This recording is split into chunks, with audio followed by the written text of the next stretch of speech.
He's ultra, he's American, very American, and he plays tabletop role-playing games. TTRPG, he's the ultra American TTRPG, yeah. So fucking ultra American, yeah, he's American. Yeah, he's American.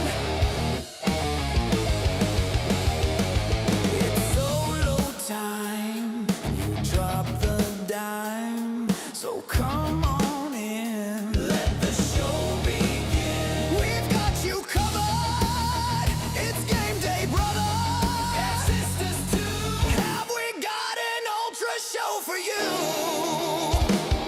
He's ultra, he's American, very American, and he plays tabletop role-playing games. TTRPG, he's the ultra American TTRPG, yeah. So fucking ultra American, yeah, he's American.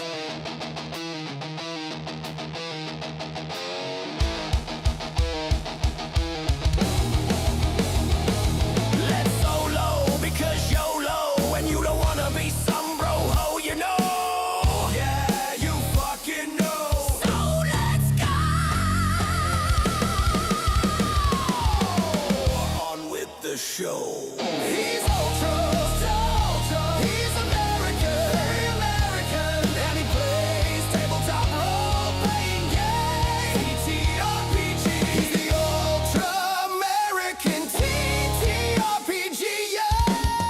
So fucking ultra American, yeah, he's American.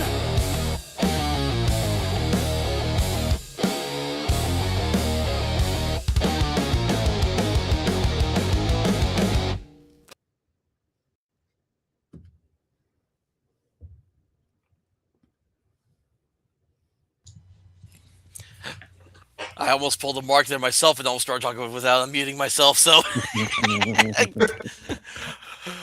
good evening. Hope everyone has had a great Friday. The weekend is now upon us. It is I, once again, as always, the Ultra American TTRPGer, aka the Jim Jones of Classic Gaming, aka everyone's favorite American tiefling, as I like to go by now. And I got some guests here with me tonight because we're going to be getting into a pretty spicy topic that's been kind of weighing on me for a while. So I figured, why not see if some creators would like to come on and kind of we back and forth talking about like why, as the meme goes, the price of TTRPGs is too damn high. And if you've seen the thumbnail for this live stream, then you realize where this meme is coming from.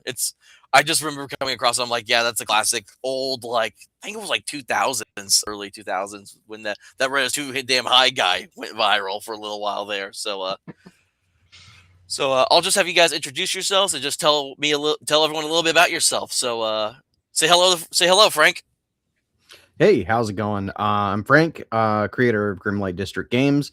Right now, I've only got a couple of tabletop games under my belt. I've got a skirmish game called Weapons of Mass Dysfunction, which was kind of like the springboard for a larger role-playing game called Exclusion Zone.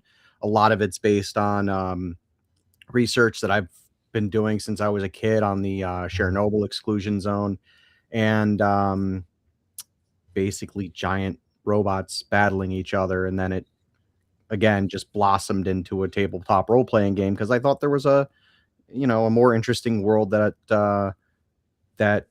had more of a story to tell other than just a quick, simple, like, robot battling game. And I've also got a video game that I'm working on right now, which is just kind of a silly little shooter, just to get my feet in the proverbial pool of video game development. All right, and also tonight we have my good pal here. We got Mark. Hi, it's Mark from Amazing Gaming Productions. I've created the theme system tabletop, or I should say role playing game system, because I think it could be adapted for just about anything, including computer games. And my first setting in there, the flagship, is Tales from Trinity City, which is about a city filled with superheroes and a lot of mystery and intrigue going on in that city. And took animation, and so at college years and years ago, but new types of paintbrushes are going to help me bring some really interesting animations in the next couple years about various different worlds that I'm creating with the theme system. Yeah.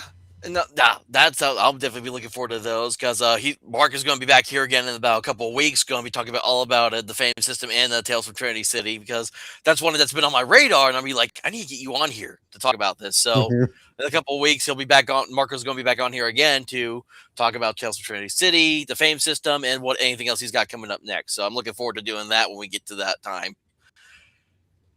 And then for those who don't know about me personally, I've recently have kind of been slowly making my way into creating more stuff for the tabletop hobby.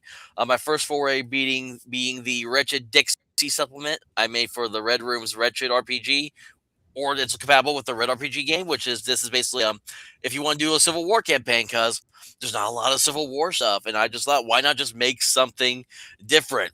Not fantasy, not cyberpunk, not sci-fi, just a little bit of historical fiction. So you basically like one of my adventures in here is like you're battling it out in Gettysburg, and a pack of dogmen decide to join the fight, and now they're attacking everyone. Doesn't matter, Confederate, Union, dogmen eat all. So Nice. Nice. yep. Yeah. and and then my other two that are currently works is I'm working on a science fiction laboratory dungeon called the Death Labs, where where instead of going like through like a dungeon, you have like these layers that you're kind of circling around, and it's almost like a reverse pyramid where it just slowly goes down like deeper and under the ground of this reverse laboratory that you're like descending the depths of, and it's like failed experiments, horrible like monsters gone wrong and all that stuff. So very much kind of like that science fiction horror type stuff with the OSR systems. And then what I'm also now working on is called this based on popular vote from the few people that voted. It's the Elf Gun TTRPG, which is a play on the phrase. Which is a phrase on I want to sit down and just play my elf game, but because I've been more exploring like the science fantasy and the like urban fantasy settings for most games, I'm like I just want to sit down and play my elf gun TTRP elf gun game. So, and this is basically what it is. It's more like a kind of almost a hodgepodge of a lot of my favorite mechanics and rules that I've gotten from other games. And it's just like I'm just basically trying to cohese them together to make like a good like just a rules light system that people can play, and it'll be OSR compatible, so you can use it for like any of your modules, use any like spells or bestiary monsters from any of your OSR games as well. It will be compatible with that as well. So, because I didn't want to make a big tome, I just want to do basically a hold on. I got all these booklets over here. I basically want to do like a Karen size, like a little book, just print off. Like this is one thing I've been doing. I just got all these booklets I've been printing off, and I'm actually now doing. I'm actually now been doing the thing where I actually have been buying like folders and sleeve protectors, and I'm printing like whole books out that I own PDF stuff on top of that now instead of buying physical books. And I'm about to and I'm about to say why that is now here, because I don't know if you guys are familiar with Osric at all, the most popular like AD&D clone that is most recognized in the hobby. But they recently finished they just released their third edition of the game. So so they have Osric 3.0. Now the PDFs themselves, you can get the Game Master's Guide and the Player's Guide are absolutely free PDFs you can get on DriveThruRPG. Which it's something that I've noticed also now is a lot of when these newer TTRPGs now they're coming out, they're releasing the Player's Guide and the Game Master Guides separately now instead of just having them all in one tome. Which I guess what you guys think about it? Do you think that's a good thing, or do you think that's just a ploy for them to try to get more money out of people? Probably, I started in the hobby and I showed it in a post on X with the red box. And guess what they did? They had Player's Handbook on one and Dungeon Master on the other. So part of me can understand where you're coming from. If you're having two different separate products, you can charge twice for it.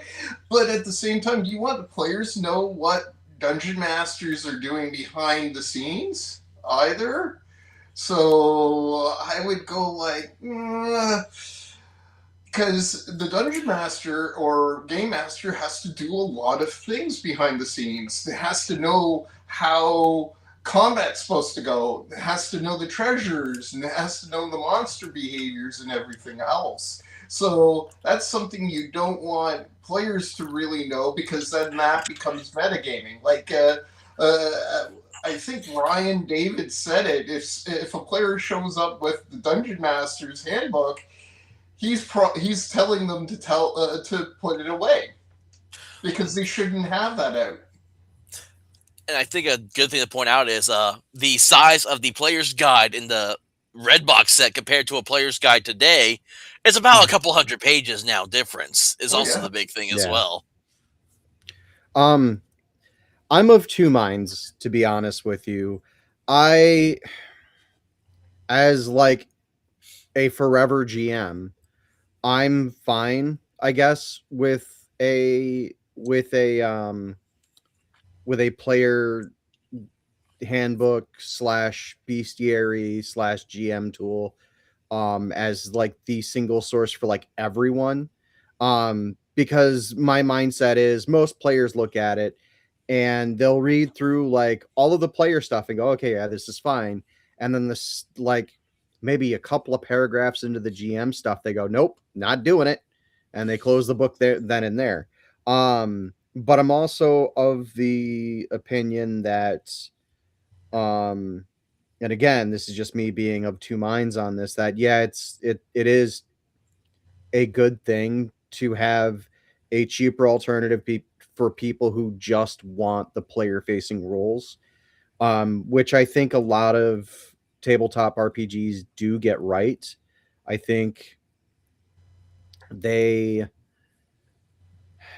I think they do a good job of presenting the player facing roles, but there are some things that you do need extra context for that a larger, like, single manual solution doesn't really hedge on, if it, Hmm. Yeah, um so that's because I where I'm coming from that. Yeah, because I was just thinking too, because this booklet of Cairn that I own, this is actually the first edition Cairn. This was the very Mhm. first edition of it that was released, and it was basically free to download. You could like order like physical books from them if you wanted it like that, but mostly you could just print out this little booklet. Now the second edition Cairn, that's fairly new. It's been out for a little while, but it's still fairly new. It's like it's a lot more than this now, and they have it as a separate, also player guide, game master or warden guide. They call game masters wardens in Cairn, and but they're like it's like it's not, and they're not as small though now as this. Like they've done a lot more with it. I haven't like actually read through both things yet myself to figure out like what more they added to it or not. But I just thought it was interesting that they just increased the size of the second edition more. When I guess the thing that stood out for the most for people with Karen was how just rules light and small and simple it was, Mm, and that's why I like rules yeah. a lot of rules light games as well. So I think if you're meaningfully adding context to your rule set, I think it's forgivable to to I don't really want to use the word bloat, but I guess that's the only real word that I have to use in this instance, is that it's okay to pad or bloat the book a little bit, as long as you're adding to the depth of what the previous versions of the rules lacked, as long as you're not meaningfully changing the original intent and the original design of the game. um I think it's fine there. But if you're needlessly adding to, uh just to, pad the page count for like a 500 page whatever, I think that's a little that's just a little unnecessary. What about you, Mark? Do you want to have any follow up thoughts? My follow-up thoughts, and it goes along with what Frank basically said. Uh, the best way to talk about the TTRPGs is one of the best aspects of them, magic. And in magic, if you have too few definition of what you're actually doing, in a spell, for instance, let's talk about Deathgate novels from Margaret Reese and Tracy Hickman. If you have too few runes defining your effect, it fizzles. It doesn't really do anything. If you have too many, it becomes so complex. Again, it becomes unstable to the point where it's trying to rebalance itself, and then that can make the spell do wildly different things. So you want to get to that specific sweet spot, the Goldilocks zone. So yeah, I kind of know what you're saying. Make sure the rules that you're creating is going to be something that is valuable to the players, not to the point where your rules become unknowable. Like I put up a meme in the Mhm. Indie Game Guild on X recently talking about how 5.5 Dungeons Dragons has so many rules and so many things defined in it. Like it becomes unknowable. Like over 500 spells, how many classes, how many subclasses, how many feats, how many skills, how many backgrounds, etc., etc., etc. And it gets to the point where Yeah. it's like 15% adoption rate right now, which is Yeah. why they're talking about a Yeah. 6.0. And Who wants to? Nobody's playing it, so they're going like, "Oh, we've obviously went the wrong way because nobody's playing it." And Like, what's funny, I'm sorry. oh, Sorry, I was going to say is in all those rules they have in the book, and they still can't come up with a good set of morale rules to go with the game. exactly. and that's before you take into consideration the different mutations of every character, like every character build you could possibly have. Especially going into 5.5, and they're talking about 6 now, and I'm just like, who? Like half dragon, half tiefling. Like, okay, yeah. And what can we do with half dragon, half tiefling? Let's add more to it. Like, let's throw some dwarf in there too. We're just gonna Heinz 57 these characters, you know. Oh, that, I didn't even know they were going that far. I Like, I don't. I'm only speculating, but it wouldn't surprise me at this point. yeah, exactly. We're supposed to. Oh, diversity is our strength, so let's have the half tiefling, half dragon dwarf. That'll be awesome. Yeah, we'll put Man Bear Pig in 6th edition. Like that actually. Oh no! Oh, what was I going to do? There actually Imperial was a guys. game. There, there was a game where I was contemplating a man bear pig monster stat block. I think Um, I forgot what game it was though. I was going to do that for. Speaking of really dumb character ideas, there was a D&D group I was going to join, but there was some drama that happened and the group imploded. And like right as I had figured out my character, I was going to play a cleric, a human cleric, but the reality is that the human cleric was just a really ancient mimic cosplaying as a cleric. The very first time, because I started in 2019 in this hobby, and I didn't Okay. start with D&D at all. I was anti D&D for the longest time. But the very first time, a buddy of mine was running Magic Man. Shout out to you. He was running a D&D kind of conversion of the horror of Horror on the Orient Express, the Call of Cthulhu module, Okay. and I was a Drow Private Eye Gunslinger, except I made Dexterity my dump stat.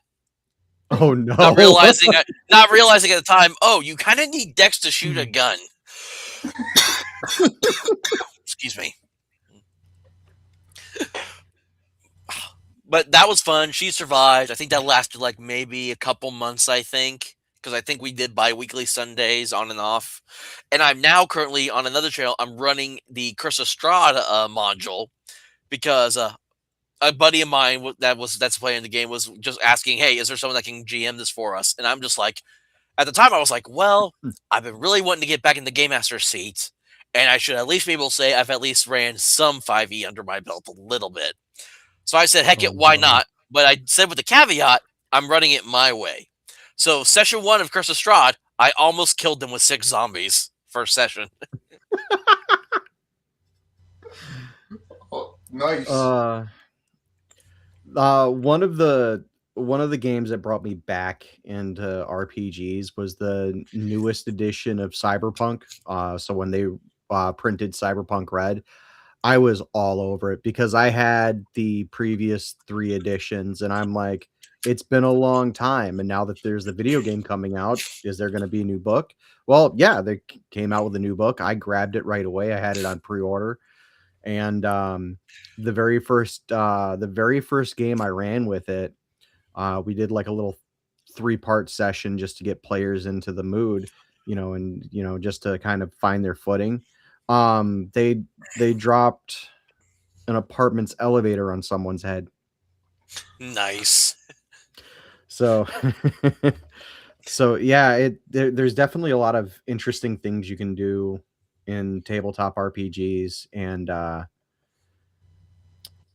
there becomes an issue like what Mark was saying, is that if you put too much stuff in, you run the risk of alienating your players because you can't like know everything. Like someone can read the page back and forth, but unless you're Rain Man, I don't think you're going to know every interaction. I'm autistic. I'm not that autistic. And I say, if we're going to go back with D&D, if we're trying to bring old school, just bring White Box back at this point, because Oh this is like wow, the. yeah. And I had a buddy of mine hook me up with the files, and I got this printed through Lulu. So this is the it's the 3-volume set with it's a second edition chainmail. Though I had a couple but friends of mine, they did an arts and crafts project where they actually printed and stapled together the actual booklets, but they did 3rd edition chainmail instead of 2nd edition. So I have another actual booklet copy set with a 3rd edition Nice. chainmail booklet. So, and like some referee stuff too as well. Or if you like other stuff, hold on, ASMR from Mark's typing. Or like if you like, this is what I go by now. If you want like the science fantasy, Bears of Borderlands is a really good one, and I will live and die that this is like one of the best games I ever played that uses white box rules. So, Nice. anyways, I keep getting off topic now because we're talking about we were talking about Osric originally because it was going to tie into what I was talking about, because we're also now talking about value. So Right. So you can still, at this moment, still purchase a 2nd edition POD of Osric, 2nd edition. Now, I'll ask you each one at a time. Frank, how much do you think 2nd edition Osric will cost, POD? Oh man, if it's anything less than $60, I would be shocked. Mhm. What about you, Mark? Don't cheat now. I would say about that too. It's probably going to be quite expensive and everything. And I know that there is, when it comes down to a lot of things, that the prices of a lot of things are going up because of inflation and everything. But I really think prices should go down. Back when I first played, the red box you could get at a bookstore or a hobby shop for $20 Canadian, or $15 like American probably. And now a single book is like in if I go to Mind Games, which is basically a hobby shop franchise, it's like $70 plus tax, and then you add Dungeon Master, which is $70. And I go like, oh man, this is. And if you're sorry, go ahead, Mark. No, just that. It's way too expensive when you compare it. Like, uh, uh, first edition Dungeons and Dragons was like $25 per book, basically. So $50 could get you into the hobby for Holy crow. advance, not over almost $200. So, There's like a disconnect there.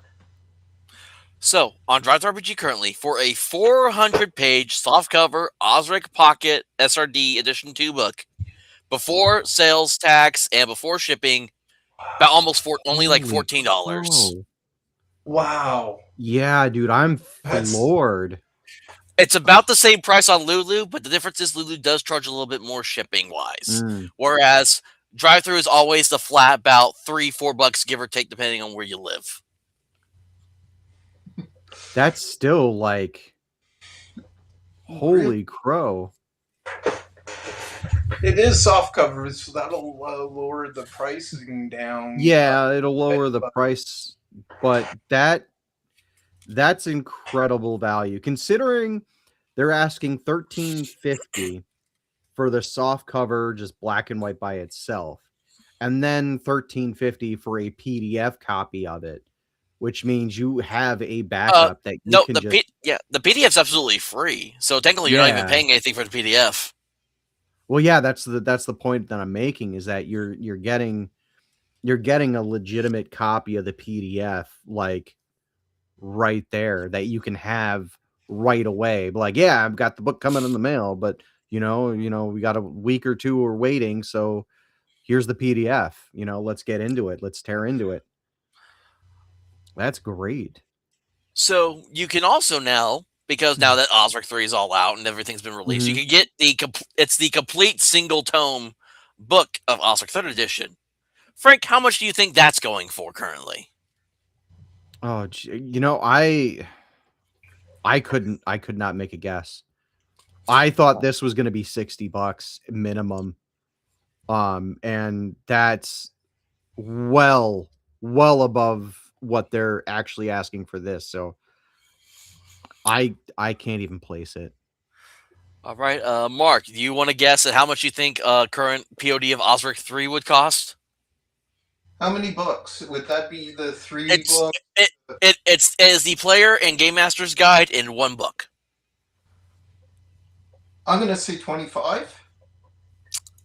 Guess based upon that.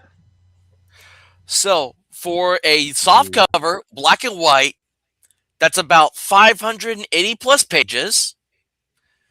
This is how much they're wanting it for currently. Okay, 90 bucks. $91. Oh, Let me okay, see if I that can make that a little yeah, bigger. that makes sense. There we That go, I can kind see of. that. Yeah, I can see that now. And Mythmere had a recent expansion too, didn't they? Like they I recently don't expanded know their about that. operations. I mean, like their business is doing better. I mean, yeah, but at the same time, $90 for something that's less than 600 pages? And I think Yeah, they were I think they were only the pledge at the time was only $75, I think, for both books.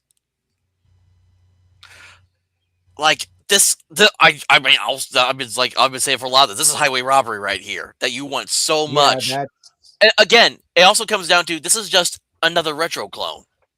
This is AD&D just cleaned up and reworded basically. yeah. So my copy, this is the first printing of Cyberpunk Red. So it's got all the like the pre-errata stuff in it. This is the counting the appendix or appendices, like just under 500 pages, like 450 pages. And this was $60. Like, geez, when was this printed? Back in like 2015, 2020. It was printed back in 2020. And They wanted $60 for it. And then of course I had to spend $20 and get the stupid cardboard GM screen. Like paying is charging people $20 for a sheet of cardboard. I rarely ever use GM screens. I own a couple because I got them with books or whatever packages I got, but I rarely ever use them. Yeah, I had to buy mine separately because they were sold out of the bundle, which they had for cheaper at the store I was going to get my copy from. But yeah, but I needed it because my printer had broken down at the time, and it was basically spend $60 on a printer that I'm going to use once, or $20 on a cheat sheet that's got everything there already, and I don't have to buy paper and the printer. And yeah. Yeah. And then I have another example because this is another one that also came to mind my thinking of. I have this is so there's another game out here. It's called I Mm, forget the name of the company that owns it, but the game is called SLA Industries. And the premise of that RPG is it's almost like a superhero game show, if I recall correctly, where you're fighting like other contestants and which are also like kind of like villains or whatever, okay. but you're basically being recorded and out for like a reality show, and you get points based on like audience stuff and all that. Well, the same company that made that game also made a Morkborg version of that game, and you can't do it because yeah, that's what it is, the borging of a lot of stuff. And Yeah. Morkborg will come up in this when we talk about this because Morkborg does, I feel like Morkborg does have a hand in why some of this stuff is. But this PDF, and just a PDF, you cannot get a POD, a book of this in the US. They only ship books from the UK. They have no US distribution whatsoever for some reason, this company. Okay.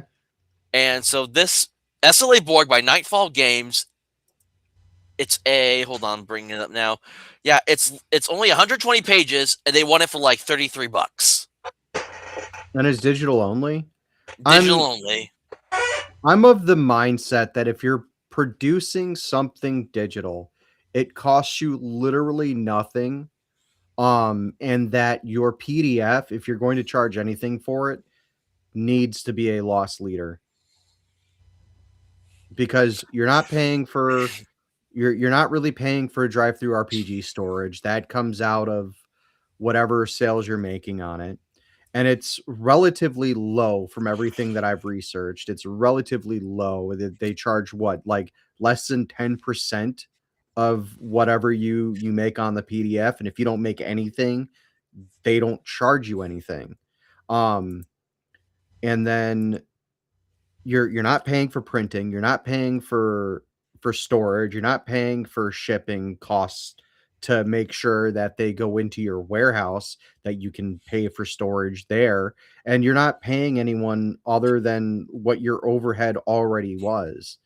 um so yeah, PDFs, I think they should be a loss leader. If you're going to charge anything for them, they need to be a loss leader, and they need to be a significantly lower price point than your physical books. Yeah. And then of course you got like all the Morkborg kind of like style arts, which of course Yeah. like you can't always read it half the time, which is the biggest issue I have with a lot of these Morkborg style books is you can hardly read it. Let me see. Okay, so my comment is still on here because yeah, back in July when I first came across this, I talked about yeah, still waiting for a POD option to appear so I can actually purchase this game without paying for insane overseas shipping prices. Because again, I went to the website where they do sell the physical books, Mhm. and they ship it all from the UK. They have no US distributor, which is the stupidest Right. thing you can do for an RPG company, especially if you're wanting to reach other audiences. Because this company also have a game under the Terminator IP. They have a Terminator TTRPG as well, That's of all interesting. things.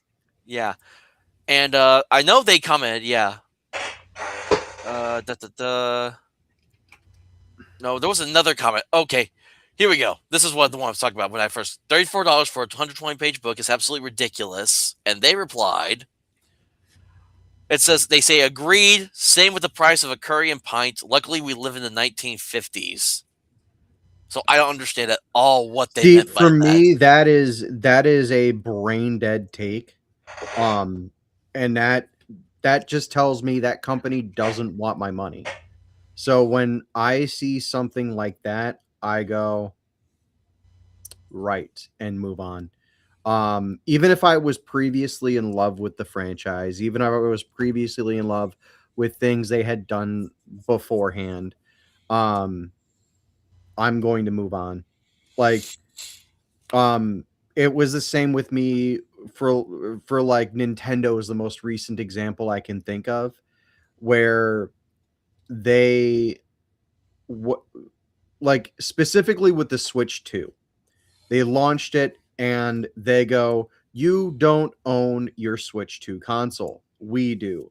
And if you do anything to it that even thinks about crossing the smallest boundary, we can and will brick your system if we want to."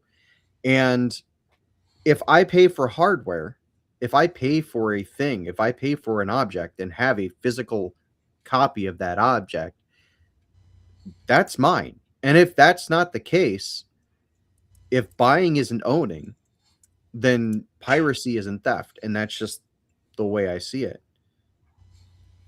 Um, Yeah, I'm if all for at this point with the way prices are going up for everything. I'm all for telling people, hey, if you gotta sell the seven C's to get something, you gotta do what you gotta do at that point. yeah, I personally, I personally don't mind a high markup.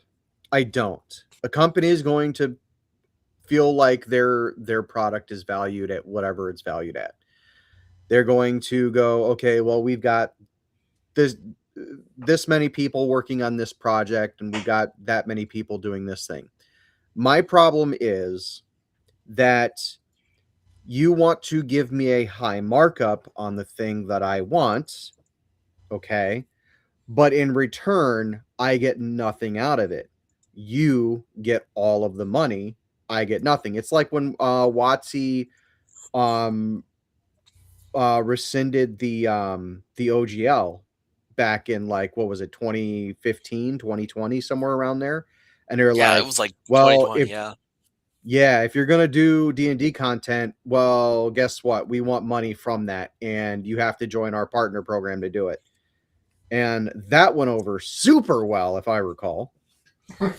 yeah, cause and out of the flames from that OGL scandal, Shadow Dark was born and became one of the next almost the second most popular Yeah. RPG for people to play, and the and most friendly third party license as well. yeah, and unfortunately Morkborg.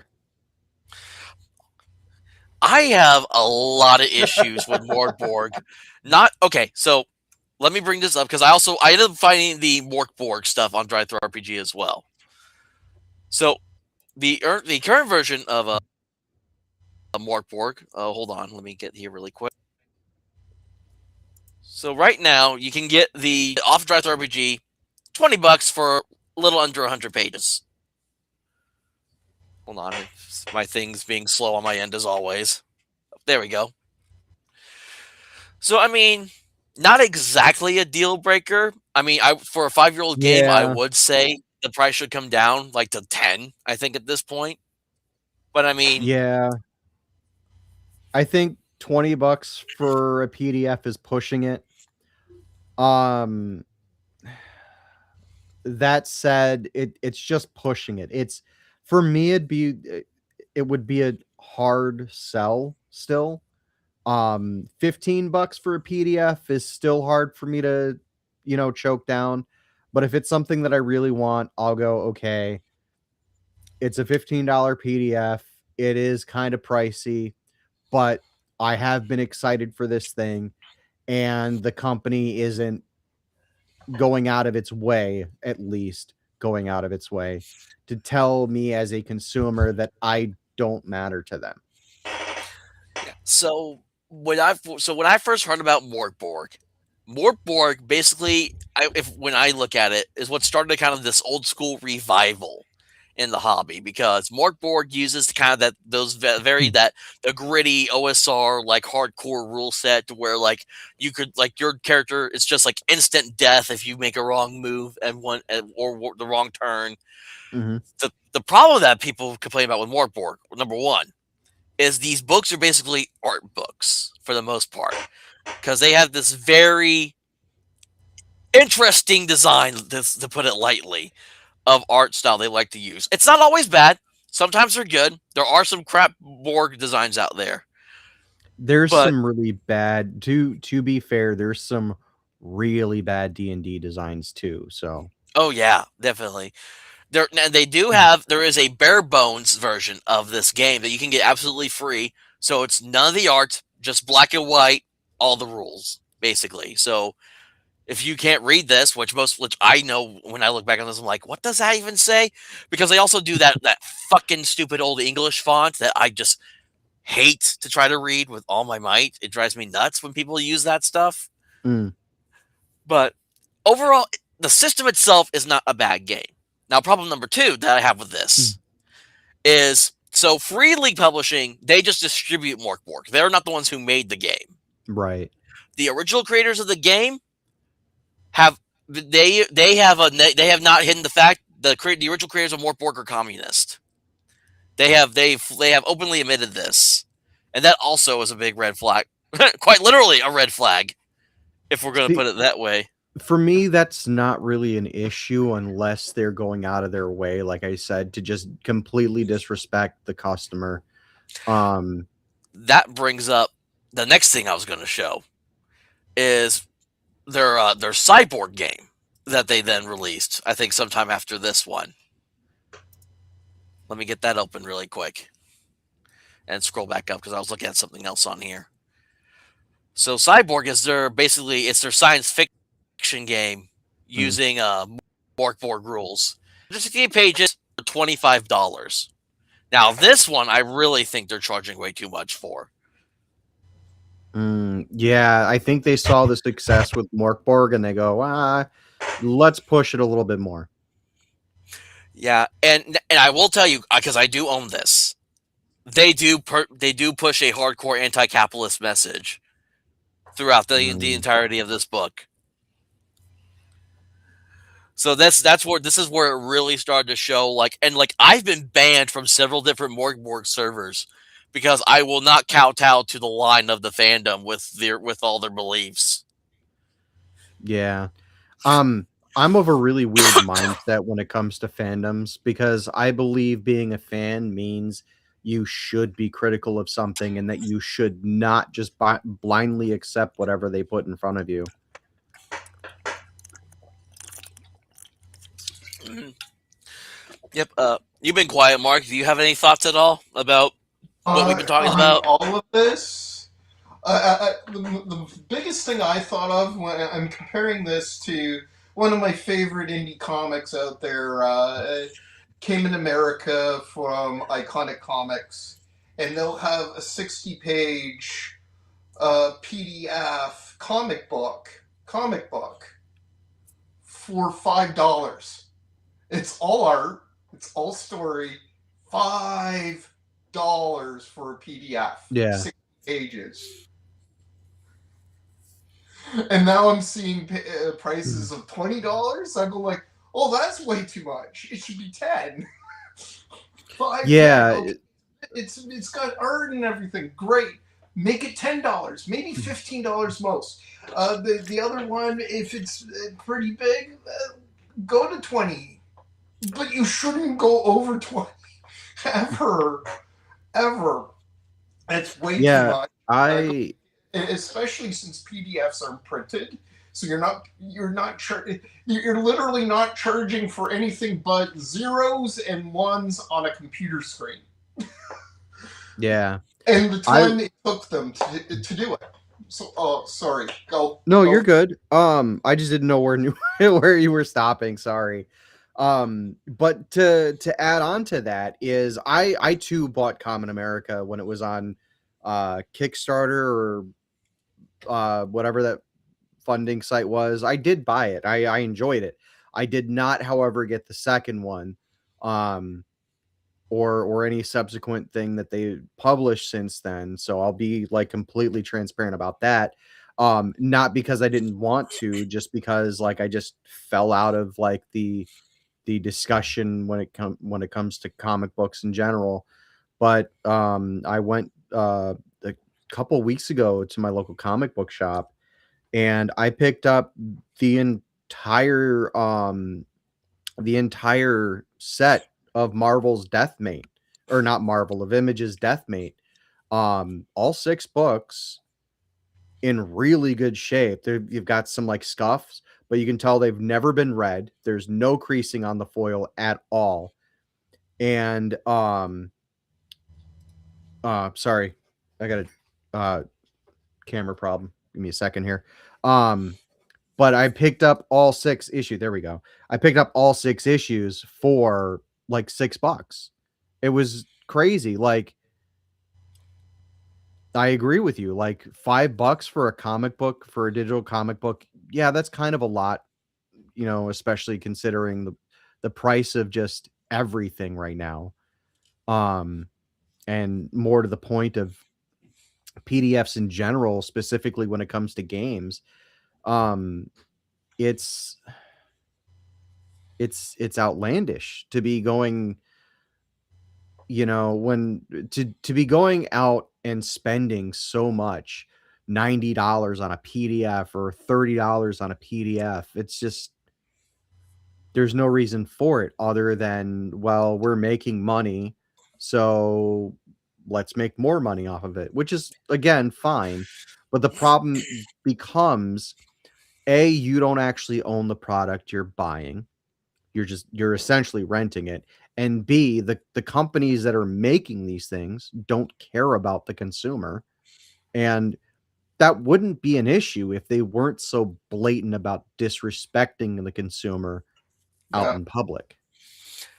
Yeah, like my running gag that I say is the reason I'm so gung ho about trying to get physical copies of my games now is in case the EMP one ever hits. So at least if I don't have extra my computer, I have all these books and I have pencil and I have paper. So we can still play games and do characters during the zombie apocalypse or the nuclear fallout, whatever comes first. We can But go out and cosplay while the zombies are trying to take over. It'll be fun. it's like I pull out my Atomic Shadows book and like I'm the mutant, and then like I'm like some animal mutant, and then we have the pure strain human over here, and it's like roll to see if you hit. Roll a d20. It's like that 20. Bam with the pipe wrench. But Just have no, dice that are all 20s. yeah. They do make those. There are like all Yeah. 20s. There are like 20-side dice that are all 20s. Or I like the one where it's like half ones and half 20s. Yeah. It's funny. Yeah, but no, one of the things that I actually there's a thing I do agree on, and you may not believe it at first because of how like openly opinionated and blunt I am with a lot of my viewpoints. But I am very much with Mark and even our buddy Jack, as in I want our hobbies to really be more apolitical or political divided. Yeah. Like I want to sit down and play my elf gun game. I don't want to worry about if my drow tiefling, if my drow gunslinger is going to be persecuted because drow are black people, or the orcs are Mexicans now, or the goblin Jews that run my bank are taking my money or whatever. Yeah. And Which that was so crazy when someone first told me that goblins are supposed to be tapes, and I was just like, never heard of that until you said it. So what does that say about you more than me? It's like the RPG that I'm working on. I don't want to like shill or anything, so I'm going to be very very vague when I say this, but like the RPG that I'm working on, there isn't really a political bent in the book, and that's by design, because like I might have my own personal political opinions, but those are mine. Those are none of your business. Like I'm not going to tell you if I voted Democrat or Republican. I'm not going to tell you if I voted communist or like or if I'd be in the running to vote for like Nazi Germany in 1920s. That's my stuff to worry about. You go worry about your own stuff. And that a lot of the problem is that people don't know how to mind their own business when it comes to other people's like philosophies or whatever. And they always have to feel entitled to project onto other people these days. And it's gotten a lot worse since like the whole we must divide everyone into political camps now. And I've never I've never really liked that. Even as a kid, like I saw it as a kid where people would divide among like different political camps. And even within those political camps, there's fragments in those groups. And like, I just want to make something fun. I just want people to have a good time when they sit at the table. Even if I didn't write the game system, right? Even if we're just playing, I don't know, Nintendo 64, right? I don't care about what Yoshi is coded as, you know? Just play the stupid game. Oh, I agree completely. That's To me, it's like gaming is supposed to let you get out of reality and exactly, yeah. enjoy yourself. Yeah. And the people who go like Hmm. the people who go on about how everything has to be political, they have no life beyond. I argue about things on Twitter, and that's what I see them. And Yeah.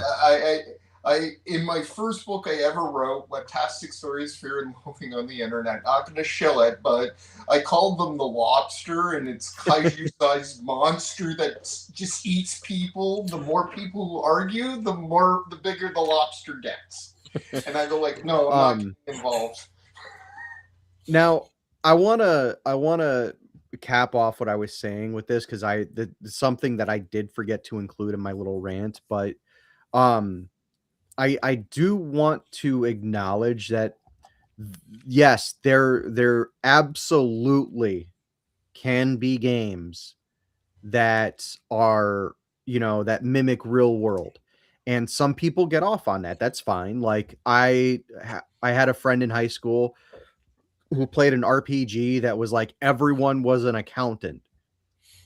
And okay, cool if that's what you want to do. If you want to, if you want to do an RPG where you're all politicians or whatever, fine.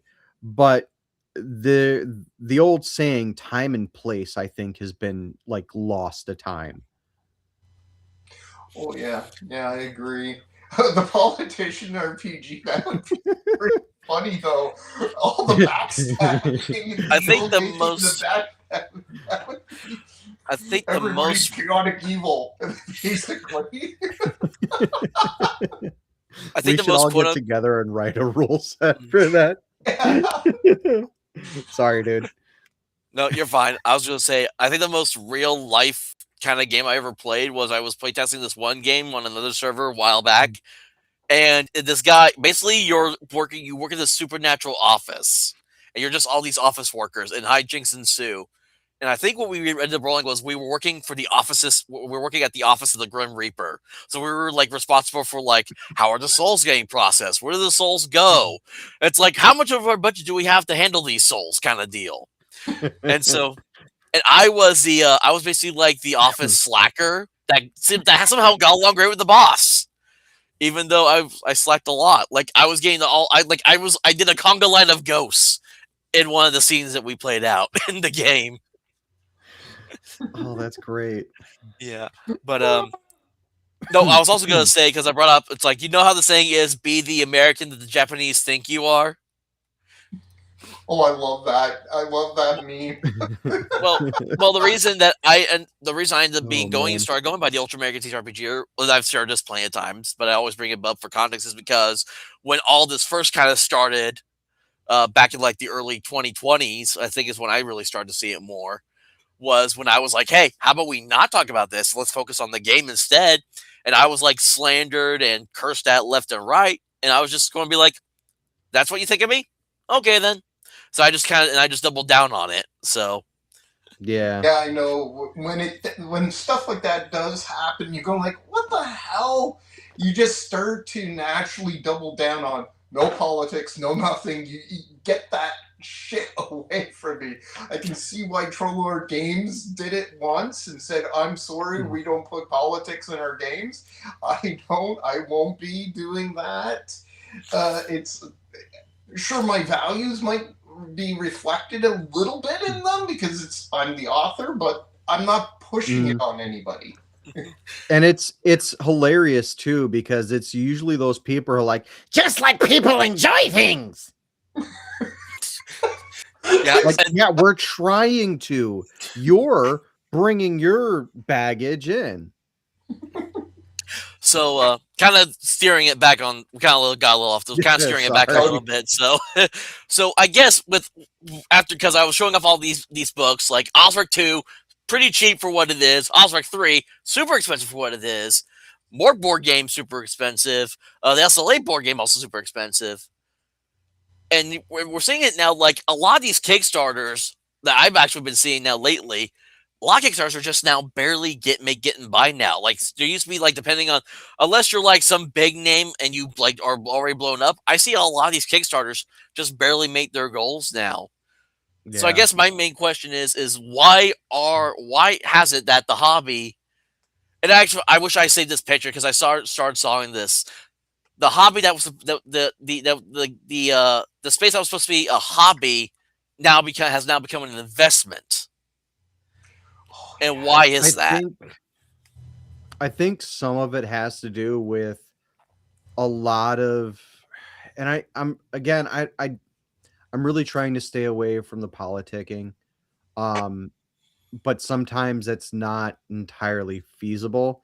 So I want to preface what I'm about to say with that in mind, and as sort of a front loaded apology too, because I really don't want to focus on the political, like, divisionism that keeps so many of our hobbies entrenched and mired in just toxicity, because at the end of the day, that's all that it is like, if you don't agree with everything that Watsy does, you're a bigot and a racist. And I just don't, I really don't like those games, like I said. So I'm trying to front load this as an apology.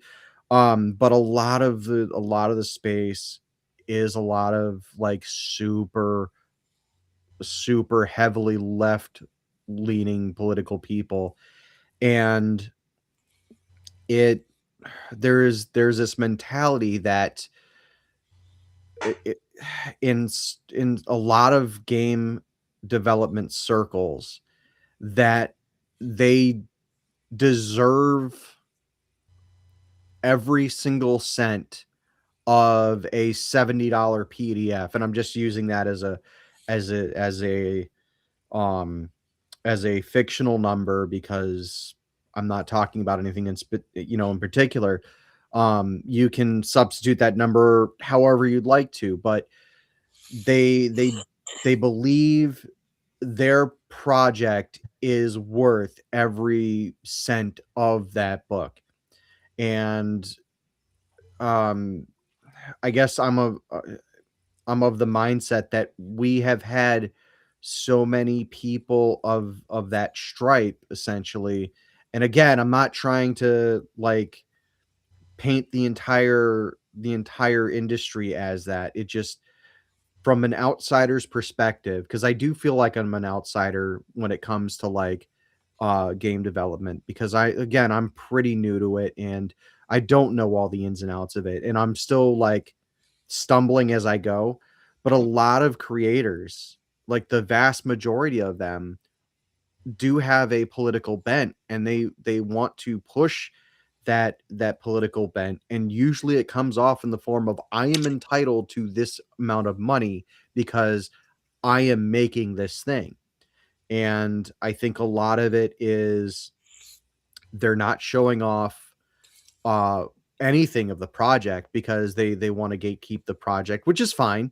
I think gatekeeping to an extent or to a degree or whatever is healthy for specific hobbies. I think hobbies in general really do deserve a level of gatekeeping, but if you're gatekeeping at the wallet, and not really showing off any of your product, then you're going to run into the issue like what you were saying earlier, is that these projects aren't going to meet their goals, and if they do, they're just barely going to scrape by.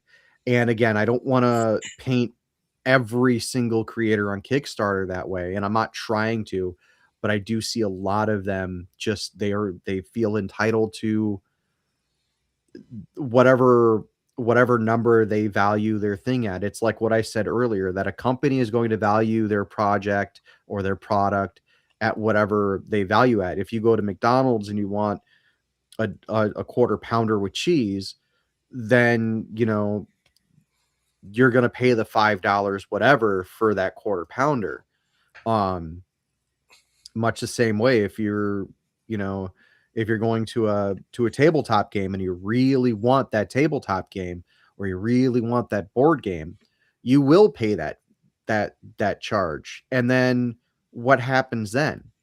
The company is going to see that you expect to pay that much, and they're going to see that you are willing to pay that much, because then it becomes a not then it becomes not an issue of whether or not the value is there, but whether or not we can make you see value in a higher price tag.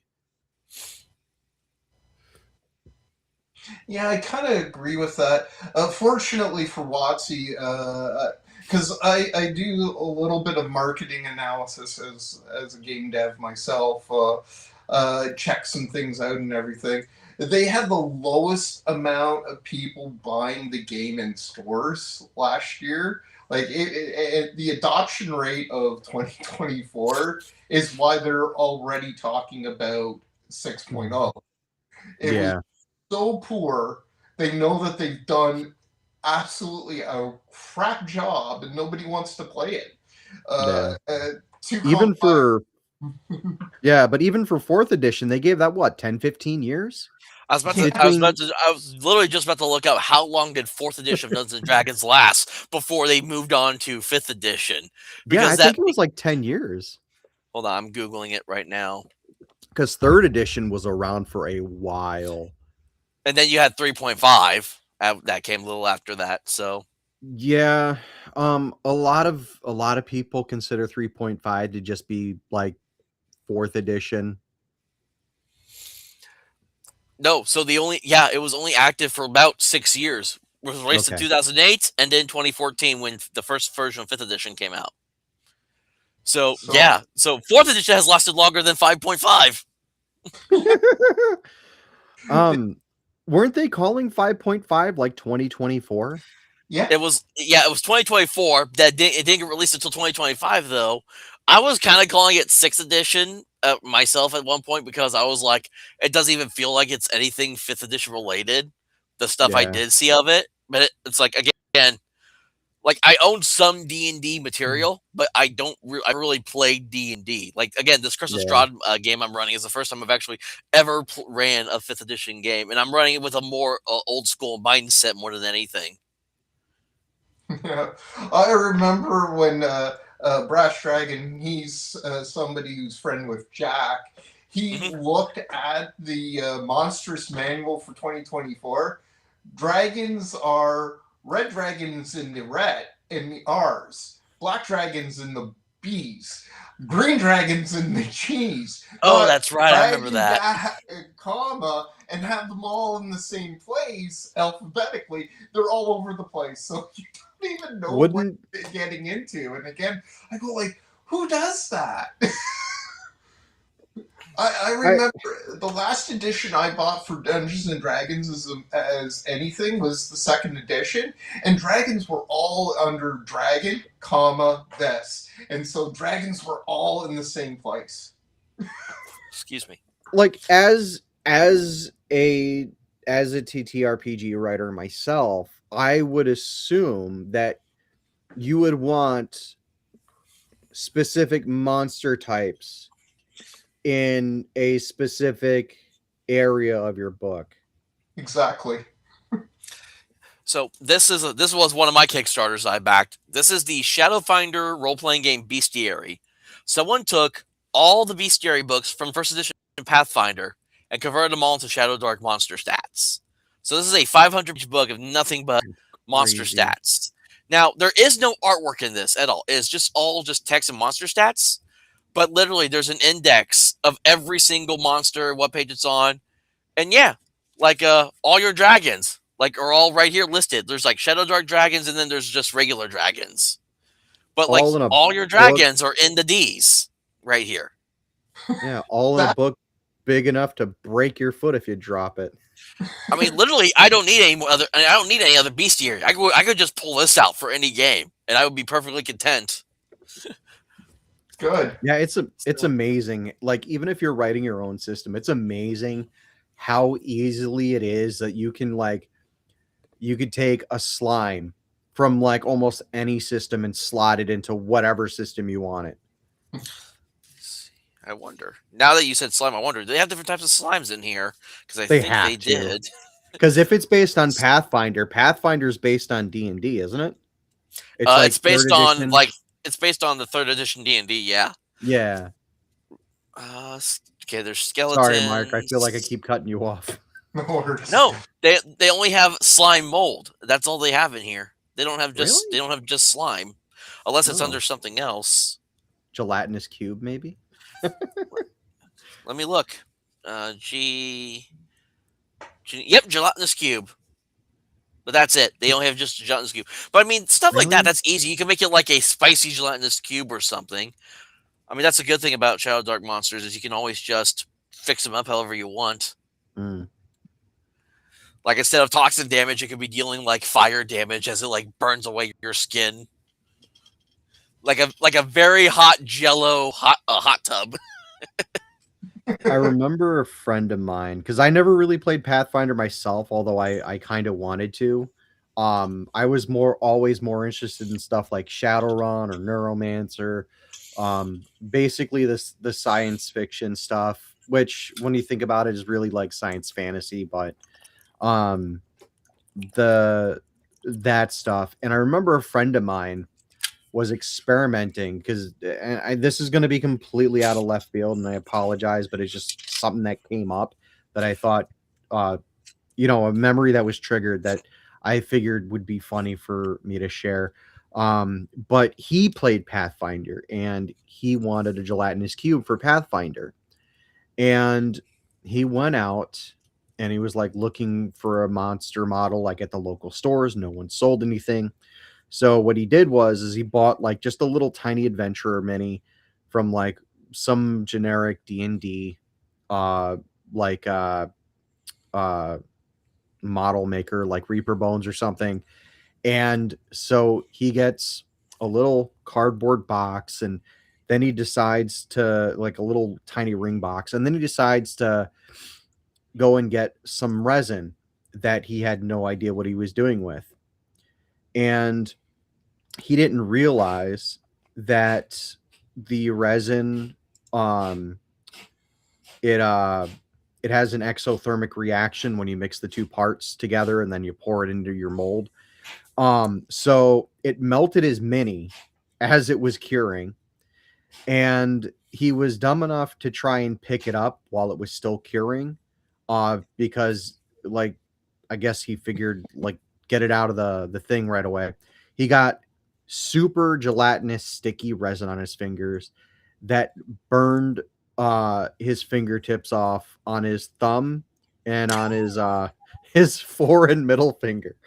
So to this day, I haven't spoken to him in years, but to this day, he's got like a divot in his fingers like this thick or that deep because the resin was just that hot. And yeah, that's my funny story. Oh my. Yeah, I derailed. I apologize. It's okay. You're perfectly fine. I honestly, after that conversation, I've now completely lost my train of thought and I forgot what were we talking about now. Pricing. Pricing, So- yeah. So I guess another thing that I've had come up, and I've actually had this on I don't remember the exact books I ended up copying them, but there was a couple others I commented on, like, hey, why is it so much for such a small like book amount? Because one thing I'll look automatically, like, if you're charging like a large amount for like a small number of pages, Mm, then I'm going to question it. And I think a handful of times I had people try to talk about, oh, because we gotta pay for the artwork, we gotta pay for the artist and the artwork. To which my reply has now become, I don't care how much money you want to dish out to your basement dwelling artist to make art stuff for your book. I want to know that what I'm paying for is a viable game that I can actually play and use. yeah, Because I've got games because there are people that you can make a good quality book and it turns out to be a shite game. Yes. yeah. When I'm looking at games, it doesn't matter what kind of game it is. I'm looking at two things. What's the value proposition? What's the value add? Because if a book if I have two things in front of me that are roughly the same thing, I'm going to go, which of these products has a better value or better price point and offers the most at that price point. And if if both things are, say, like a 30 page uh like quick start guide for a tabletop game, um I'm going to go, okay, so these two games are in competition with one another. They're both in the same genre. They both have roughly the same kind of storytelling beats, but this one's $20 and this one is $6. And the $6 one has as much in it as the $20 one. I'm gonna take the $6 one because it's relatively close to what I was already looking for. It's got a better price point, and the value added for having that lower price point is a page count that actually makes sense to what I'm, trying to acquire. Exactly. You have to find out what the market is willing to pay, and I don't think $30 is. You might get your 1,000 true fans to spend $90 on something for a 500-page book. You might be able to get your 1,000 true fans to spend $90, so you made $90,000 minus whatever costs that go into it.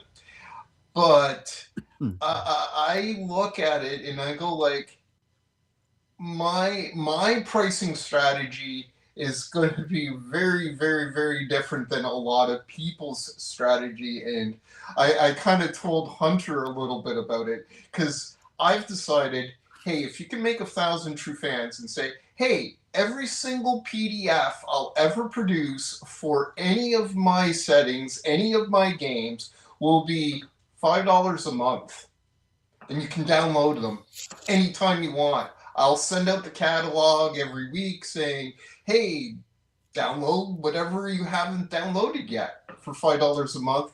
And then that drives the prices of the physical books down. So if Yeah. you want physical books, you're already making $5 a month from somebody. So you give them a discount on the physical books for like $40. $50 at the most for 300 pages. Yeah, and then my problem though is, why is everything becoming a subscription service? That's Because like, there's more money in it. That's I that pay for that enough things in my life. I don't need to be paying for more. it's I I have an old HP Dell laptop right here next to this one I'm on right now. I've had it since 2011. Still works one like a charm. It is the last computer I think that probably exists that I actually bought the Microsoft Office pack for and downloaded onto my computer. Because you had to buy them at the time and then download the computer, but you owned Microsoft Office. And now it's a complete subscription service thing that you have to do.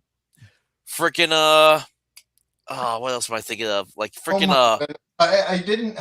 Sorry about this because honestly, I don't use Windows computers for the same things you're talking about because they become greedy as all kinds of things.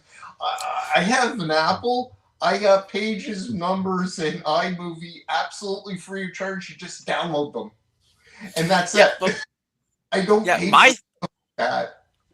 yeah, well, my problem is it's like if it's like a couple bucks a month, like, and you're just wanting to get like maybe one thing from them or something every now and then. I mean, I guess that's fine. Like, I just pay you $2 for like a whole month. I get what I want, and then I'm on my way. You got my $2. My problem though is because this is a game that, like other games, are usually there'll be maybe updates that happen every now and then, and unless I pay that monthly fee, I'm not going to know if there's any updates to the game. I'm going to have this old version, and if I join someone else's table with the old version, they got the new version, then there's going to be some problems there. Is one thing. I And I guess I have a bit of a different mindset when it comes to presenting my own stuff because I really feel like if you pay me for something that I produced, then I should at least give you the ownership of that item, right? And I know it's antithetical to a lot of, to the way that a lot of things are made. Um, but the best way to create a value proposition is to continue to add value to whatever someone paid for. So my mindset going into pricing something is, what is my target audience? My target audience is probably people who already are probably really burdened by like real life stuff and having to, pay through the nose for basically everything these days. You know, um we mentioned the subscription services and like it's getting to the point where Xbox is now getting into bed with Netflix because why not have, ads while you're playing video games now? oh Um yeah, I forgot about that. I forgot that was yeah. a thing. Yeah. So my mindset is that like I want you to buy my stuff. I want you to be a loyal customer of mine. How do I do that? What do I do? Well, I'm going to, either give you a free game that you can, try out, test, whatever. And when I do start charging for something, that I keep it at a low price. Like if if the time comes, I start selling my role playing game. I'm gonna sell it for like $5 because it's gonna be a PDF, and I know that the people who are buying it now are they're buying it now, and I am going to support that purchase for as long as I humanly possibly can. Um, Even if that means completely open sourcing the game and going, sorry, I can't publish this anymore. I can't write this anymore. You paid for this. You have a free copy like on archive.org or something somewhere. Or to the people who like pay for the first edition of the book. Um, you will get, you know, um you will get a PDF of every time I update that book. Um and I like myself, I want to make sure that people are happy with what I'm offering. And I realize that, it's not a great way to make money, but it is a great way to get a game out there. And if people are leery of free products, because some people are just leery of free products, especially in the go ahead. No, that brought up a point because there was someone else that was commenting. I don't know if you guys saw this. There was another guy that was commenting on when I was asking around for other creators who want to come on and talk about this. Another guy, he was talking about he was also wanting to make his good game, but he doesn't want to price it super much. He wants it to be affordable. But then what other people have been telling him then is apparently like if people see it priced so low, they'll think it's a cheap game.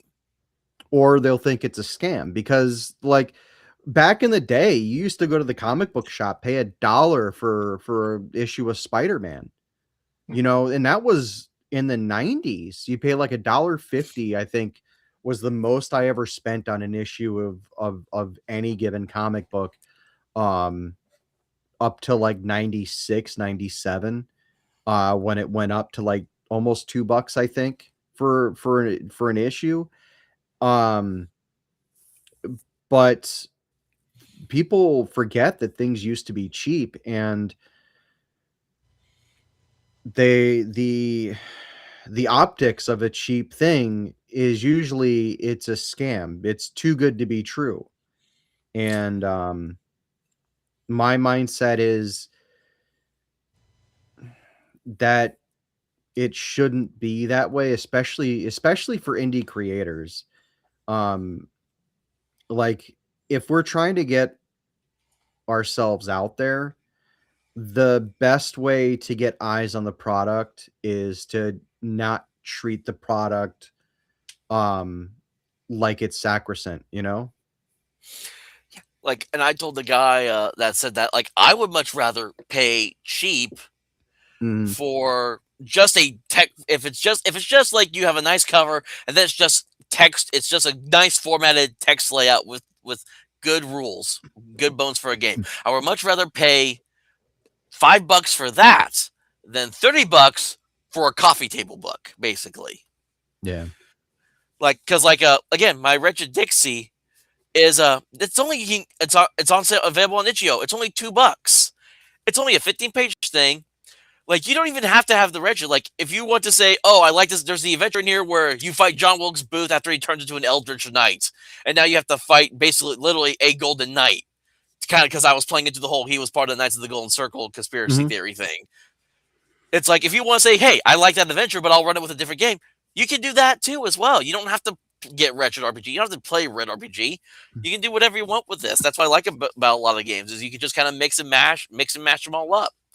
Because my thing is, it's not that I don't want people to be just giving away things for free. I just want things to be affordable. I want to Yeah. be able to look at like the most I shelled out for was this giant like box that I got that's part of the venture where it's Barrows and Borderlands, it's the Arduin trilogy, and it's some stuff from the Blackmore guys as well. And all that was like little over $200. But I shelled out for that because I believed in that game so much. It's one of my favorite ones. And I gave Matt my whole support on that. I was pushing it on my channel during that whole Kickstarter, and it got like 7 times I think the amount they wanted originally for all Oh, that stuff. wow. That's And awesome. and the reason that, and again, it's Matt's game, Bears Born on His Own, is not cheap at all. It's like about $60-$70 for one of his box sets with the booklets and dice and character sheets. However, Matthew Tapp prints everything by himself in his warehouse, in his little cabin shed that he has. He has a whole printer set up. He staples, cuts everything by hand. He does it all. He does not outsource his work. He makes it all himself. So To it, that point, I think a lot of creators, and I'm not saying everything has to be free or like dirt cheap, but having and what I will argue for is that we maybe should have more people willing to put out stuff for free. Um, Even if it's just like a small like token gesture. I think we should have more creatives willing to put out for free because it then creates an incentive for other creators to, especially when I say other creators, I'm specifically talking about like the corporate owned like RPGs, like your D&Ds or your cyberpunks, or pick, whatever here.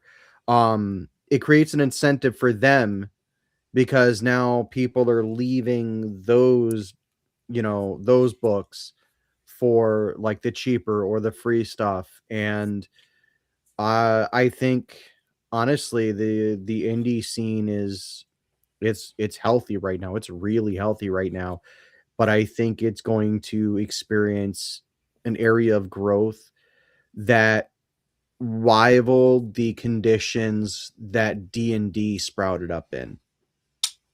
Right. And I think it's going to be because of the creatives in this space of ours that are willing to just go, yeah, okay, here's a 500-page manual that you can have for $5, $10. You know, if it goes to print, you can have it for like $20 and not 60, because a $20 hardcover, yeah, it's kind of almost pushing the limit of how much you can sell without making a profit. But if you're not concerned with the profit anyway, then that puts a fire under, Hasbro's behind to go, hey, Watsy, your next hardcover needs to be $30. I mean, the majority of their hardcovers now are like $30 if you go to some websites. That's how I got some of their books.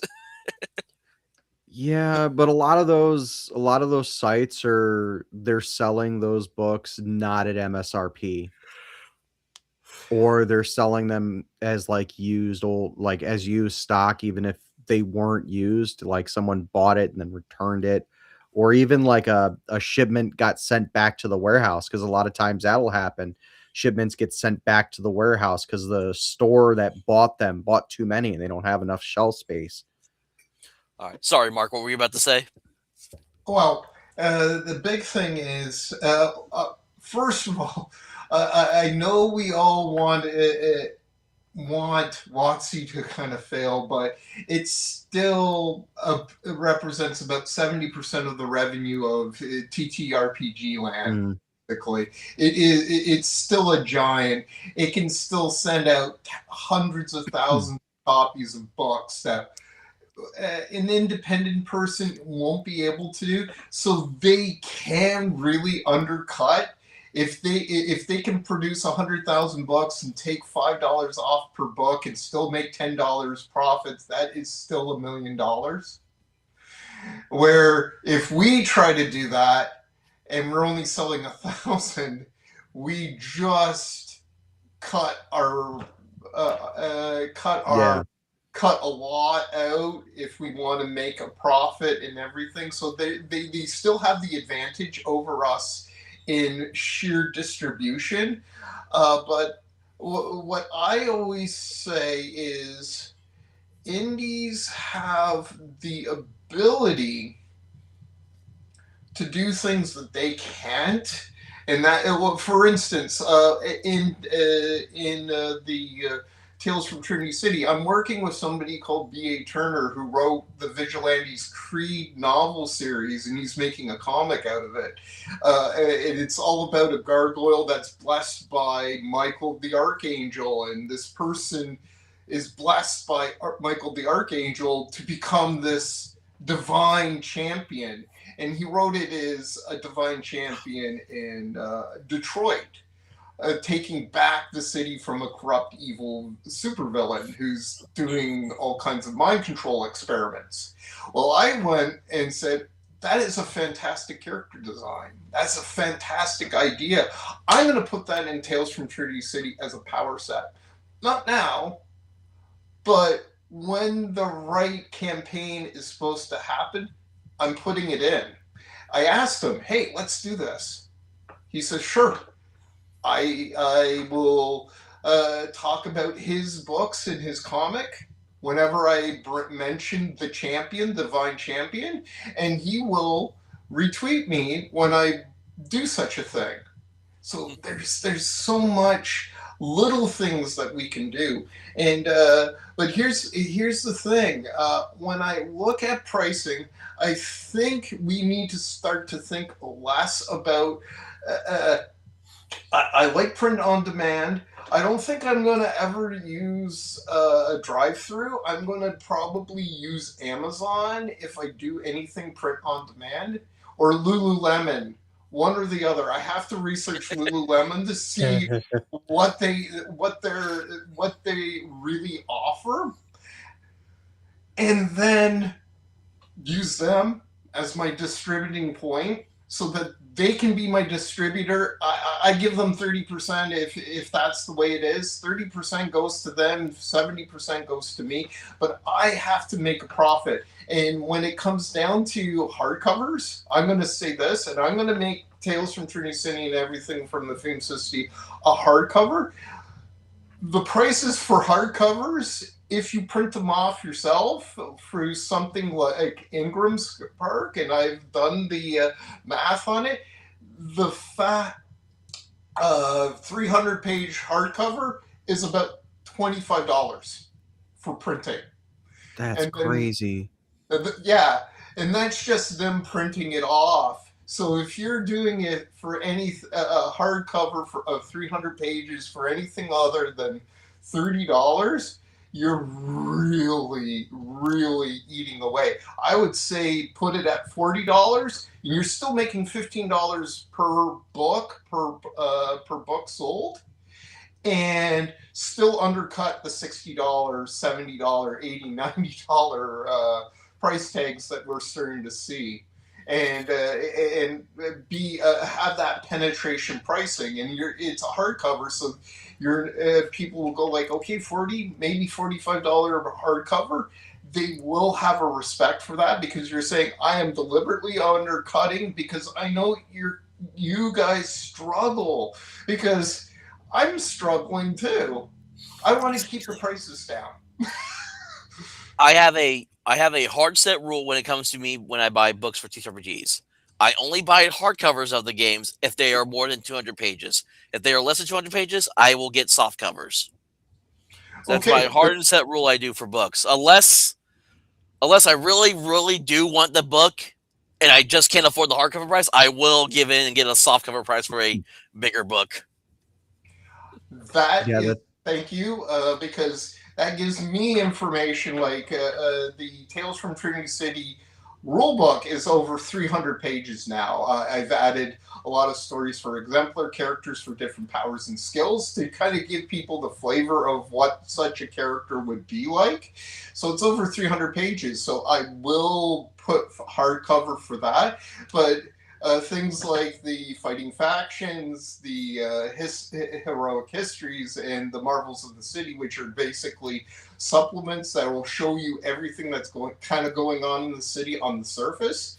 I'll probably put them as soft covers because they're 60, 70 pages a piece, and have that where one book is hard and three are soft, and then I can drive down the prices of that even more. Thank you for telling me that.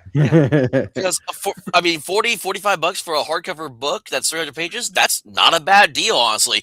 And thanks to PayPal's Pay in 4 plan, where I can split into 4 bi-weekly payments, that wouldn't be a problem for me. Because I do that now. Is as long as I spend more than $30, I can split the payments up with PayPal. And that's how I've been doing a lot of my books. And I have no issue with Amazon POD. I just hate that. I just hate that unless I get more than like $35 worth of stuff, I have to pay like a $7 shipping fee regardless. So I Mm. always wait. I always get like I'll always buy like it's funny because I buy a bunch of like smaller cheap TTRPGs to go with the ones I'm actually getting, because that's how I've gotten some of my other friends like Bear the G Neck, Bear the Gen X DM, Doc Flamingo, even what else did I get from like a couple of other indie artists under designers that release their stuff through Amazon. I got a bunch of their stuff, and then I got there's another good OSR game that I got. It's called Underneath the Sunken Catacomb, and it's an OSR that's very much kind of like a it's not basic expert because it's a race. They have race as class options instead of race and class, but it's a very like rules light, small like paperback book.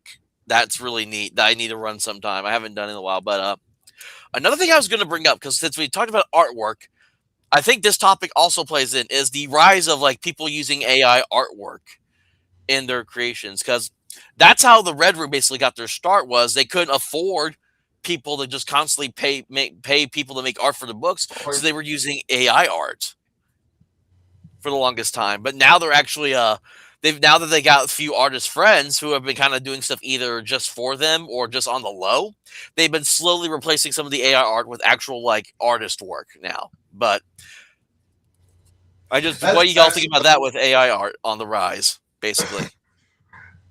basically they when I said I'm going to be creating a new animated series with a new paintbrush, that's exactly what I'm talking about. Because if you know anything about animation, you know that typically speaking, using modern tools, you can make about 3 seconds of animation a day.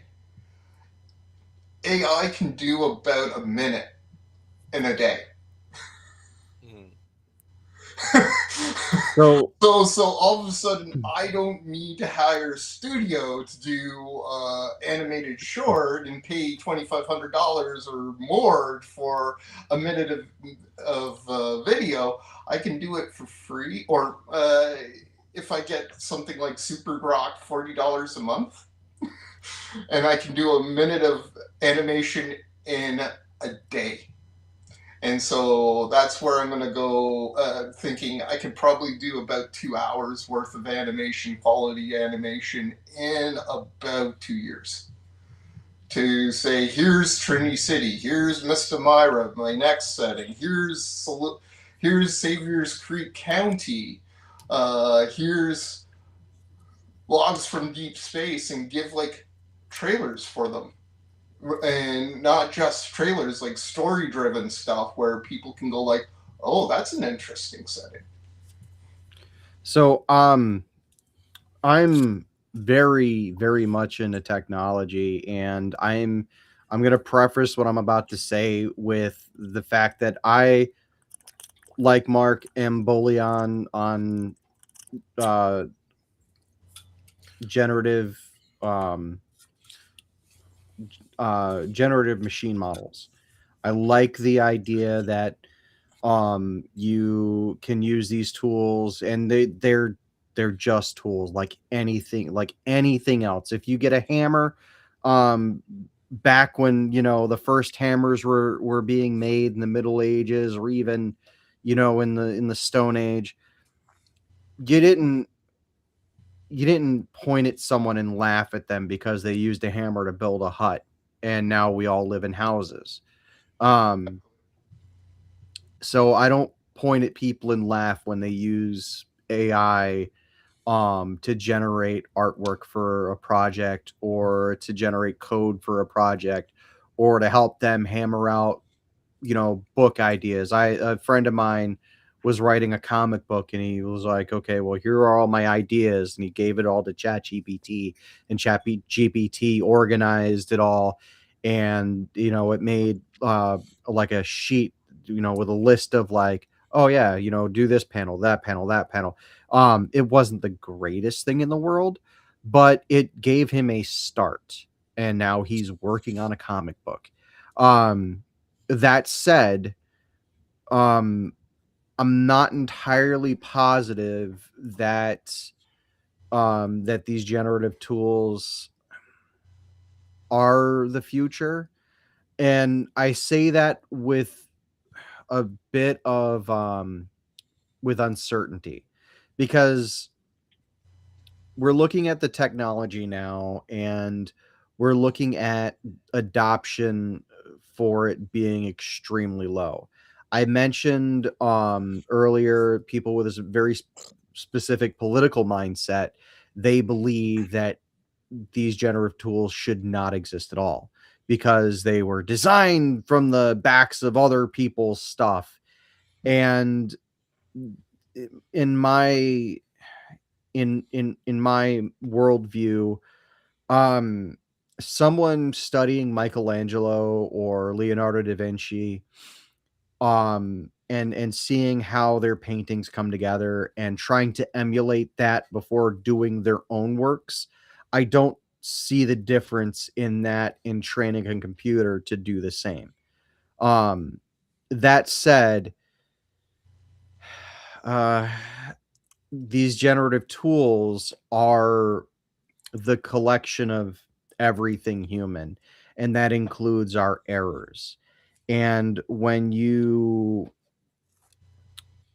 look at, like, oh, ChatGPT had a hallucination and told some kid to drink bleach or something, and apologies, because I'm really not trying to get your channel in trouble here. Oh no, you're fine. Like I mean, I talk about politics and stuff all the time on my channel Yeah, outside of just tabletop stuff as well. So you're perfectly right. fine to talk about that stuff So on here. okay, so I'm just trying to frame this in a way that I'm not doing discredit to the technology while also not uh doing a disservice to the potential like flaws of it either. Because again, I'm very bully on the technology. I like tech in general. There's 5 3D printers in the, behind me. And um the the the the tools that we're talking about here, while they're great, they're also the again the collection of human error, which means that they compound our errors as well. And because of that, I think a lot of companies are having a hard time selling these tools. And you got OpenAI is putting ads in Chat GPT now. I saw the first one this morning. I got on and I was like asking it a dumb physics question because I had a thought and I wanted to see what ChatGPT thought about it. And right at the end of the prompt, it's like, "Hey, why don't you go visit this website for a brokerage?" And I'm like, I okay, I don't need to go to a brokerage, but thank you for intruding." Um, so I think generative tools as an assistant is fine. I think generative tools for a very low labor force is fine. I'm not entirely sure that I'm not entirely sure I agree with like Wizards of the Coast using AI for handbooks or trading card art or whatever the case may be. Um Now on is that one, because I was going to bring that up, I yeah. my thought process is if they hadn't tried to hide it, I think Mhm. more people would have accepted it. Oh yeah, If they for were just sure. upfront, if they were upfront with it, there wouldn't be as many people detracted about them using AI as there is now. If they For were sure. just And upfront. And I guess there right. was, some of the troll lord art that got released too. Apparently, the person they hired to do it used AI without their knowledge. Apparently, is the rumors I've heard. I can't confirm or deny They that. It's just from yeah. people that I've heard that have been following troll lord have said this. So Um so yeah, so I guess my larger point is I don't really care about the use of AI. I care about it less when it's like a small team and maybe they have a need to fill that they maybe don't have uh, the budget for. Like say if they need if they need like a character stat sheet, right? And no one in the team knows how to make a character stat sheet. Well, you can go to like ChatGPT or Croc or what was another big one, Claude, to get a character sheet made up. Like, hey, I've got these stats, and can you help mock up a character sheet that maybe we can use. Um, I'm all for smaller businesses, one man teams, like 3 person teams, whatever, using it. Um, but I think the larger problem is the the compounding error part. so And sorry. Go yeah, go ahead. ahead. Finish your thought. Kind of know I know since I've been using Grok for over a year, and it's basically all large language models. Mhm. There's something called a context window, and I constantly tell people for small things and brainstorming, it's a great tool to use, and it's a great visualizer as well. So you Mm, prototype things very well. But there's this thing called a context window.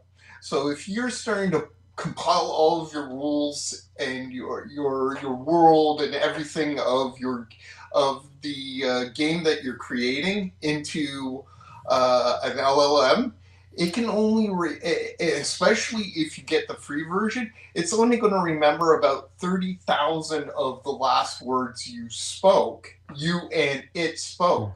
So if you're going over that amount, that's when the hallucinations start because it can't remember.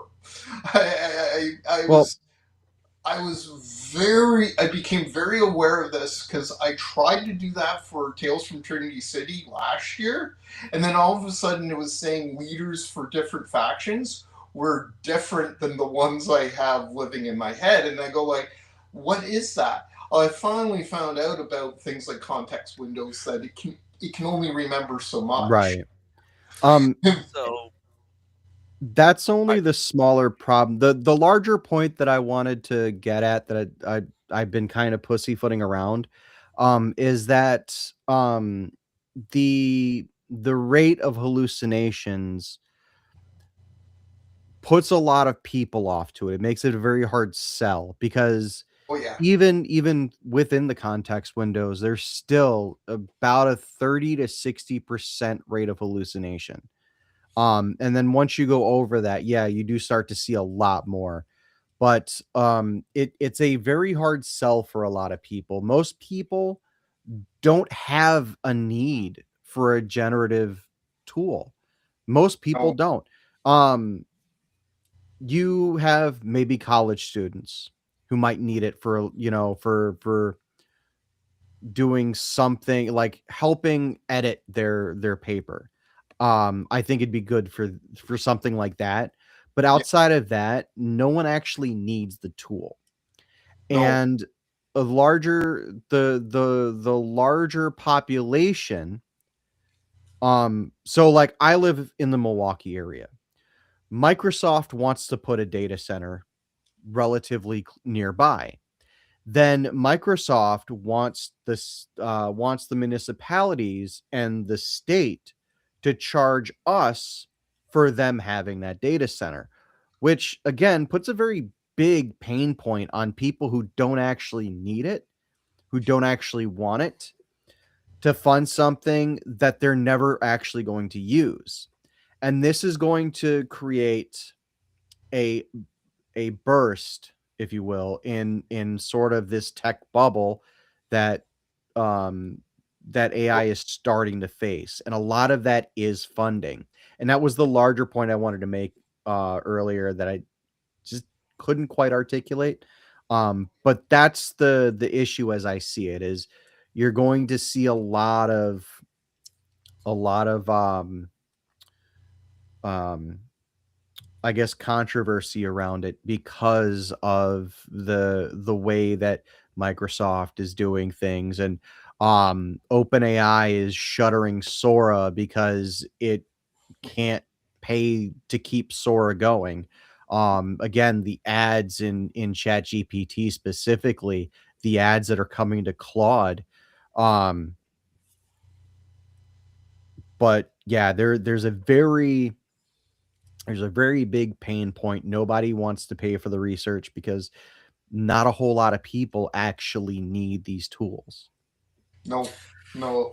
And I kind of agree that there will be a burst in the bubble. It's kind of like the .com bubble burst, where everybody was saying the internet when it first came out was Y2K. I changing. remember that. Yeah, Where was I in 1999? Well, I was watching CBS. yeah. I And that remember thinking, if a plane .com doesn't bubble land on just my head, burst, I'm going to but be upset. the internet survived that .com burst, Hmm. and now we're at this. So I think there is going to be a burst in the bubble because I put it like this: everybody who's big, very, very pro AI, who is developing it, thinks it rivals us, and I'm going like, no, because if I kind of have this three level of matter idea of the universe. There is dirt, and dirt can't do anything. If I ask dirt a question, it's not going to respond because it's dirt. Then I can have a computer with AI, and I can ask it a question, and it has to answer me Mm-hmm. because it's programmed to answer me. And then you have humanity, you, me, Hunter, and we can answer or not answer based upon what we want because we have actual agency. Yeah. And so AI isn't even on our level of anything. It needs us. We don't need it. So on you, what you said, Frank, is absolutely 100%.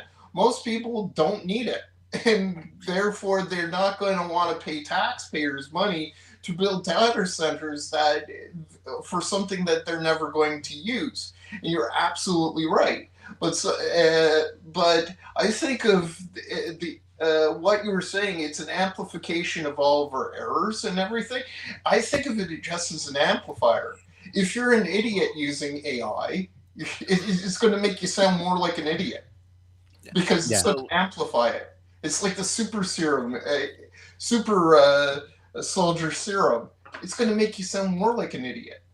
But if you actually know kind of how it works and how you're working, and you have an idea and you're working with it, then it can amplify those ideas that you're working. So it's definitely not for everyone.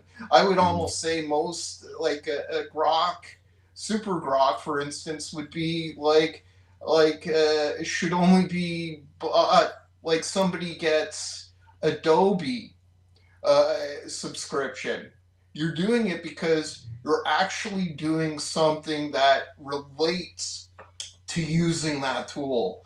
And that's what I don't think most of the people making AI realize yet. Not half the people don't even want to use it. The other half will probably start seeing that it's not as great as people think, and then how much adoption rate? It's like we're coming back to the whole 15% for 5.5 D&D again. It'll probably be used by some people all the time, but not all. Not all. And therefore, it should be sold as a tool for a specialized use and not for everyone. yeah.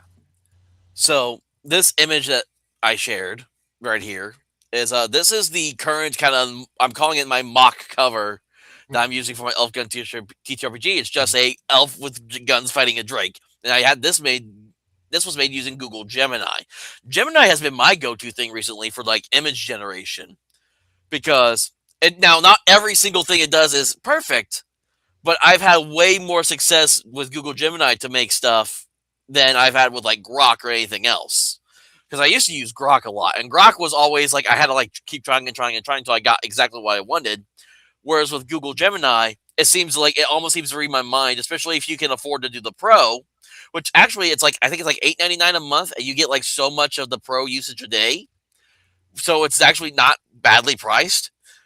And the Pro stuff really helps a lot if you do image generation. And so this is what it made for me, and it's not bad. I mean, the positioning is kind of weird, and the gun and how he's holding the guns is also a little weird, maybe ish. But I mean, it's not bad. What I'm stuck with doing now is do I want to pay money to have someone like make a cover?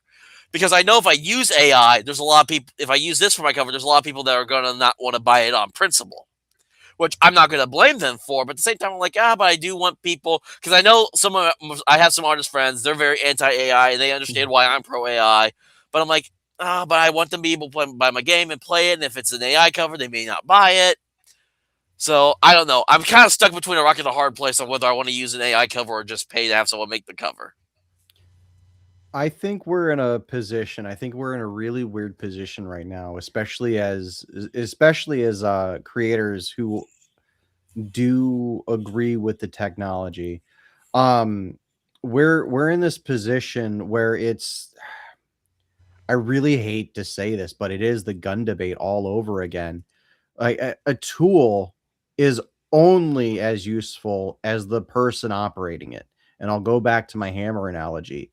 You pick up a hammer and you strike a nail with it. Um, that's it. That's the job. It's no different with Grok or whatever other um whatever other generative service you want to use.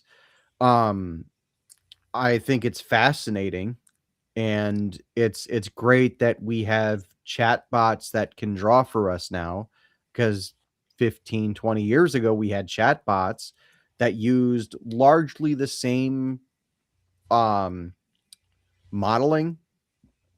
Excuse me, but they used largely the same modeling, and they were kind of easier to manipulate than they are now, and they never went anywhere.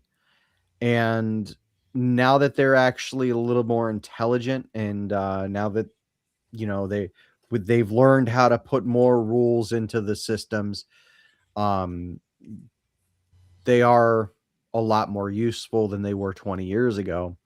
But it comes down to they are still the same chatbots from 20 years ago. Um, the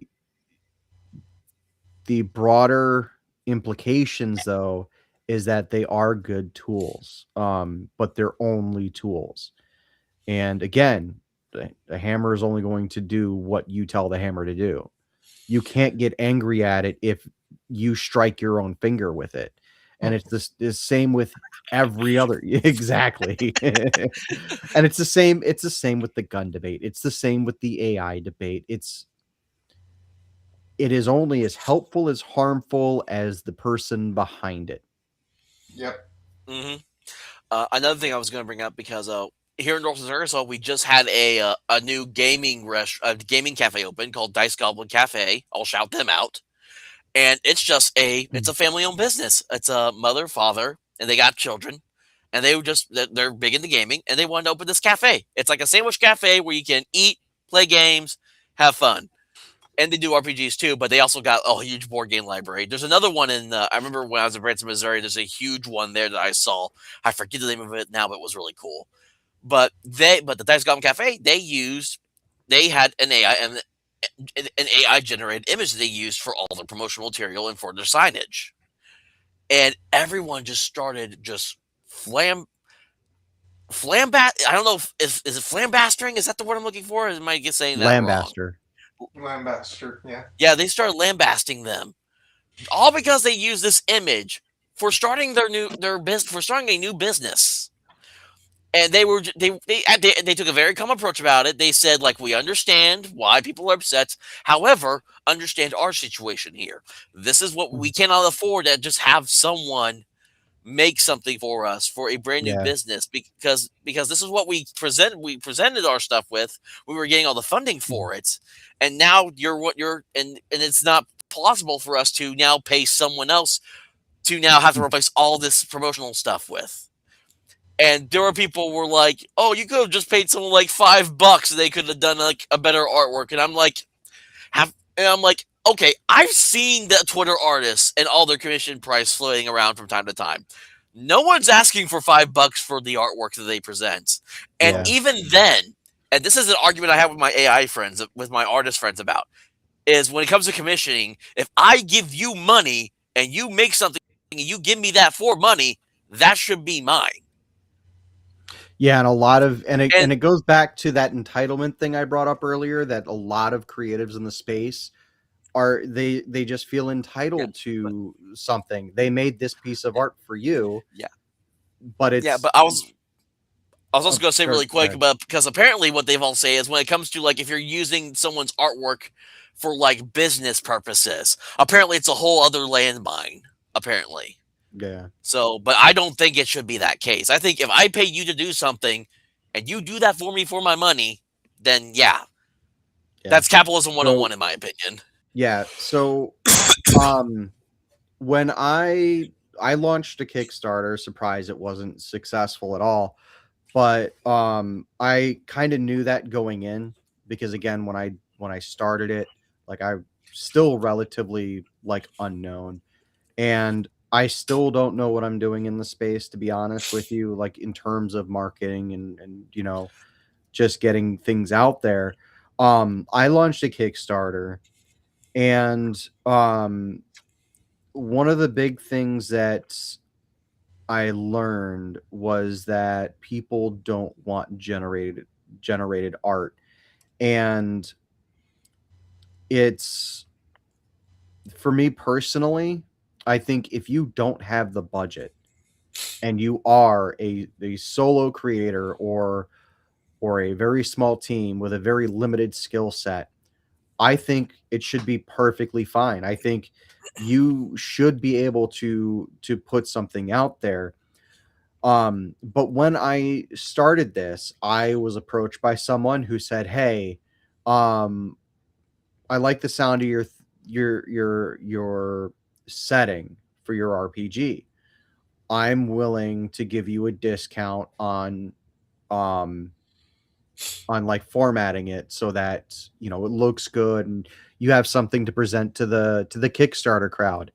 And I ultimately decided not to hire them, and I just paid them for the little bit of work they did, because they fundamentally decided to change the writing in one of the stories that I had written for the RPG.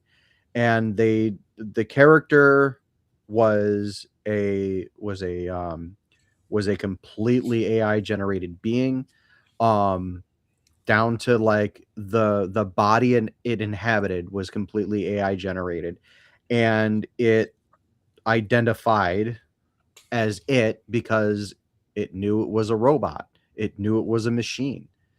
Um, it the person who ref who did the formatting for this first chapter of the book decided to change the machine's it to make it a trans woman.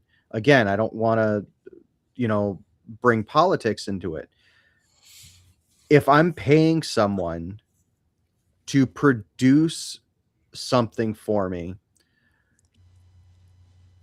and I have to navigate a landmine of people who are going to change either my work or to change my vision of my work based on a whim because they can't be bothered um to stay within the prescription of the contract, then why should I? And this is a common fight I have with myself, because I do feel bad that I can't afford to hire an artist to draw a page for me.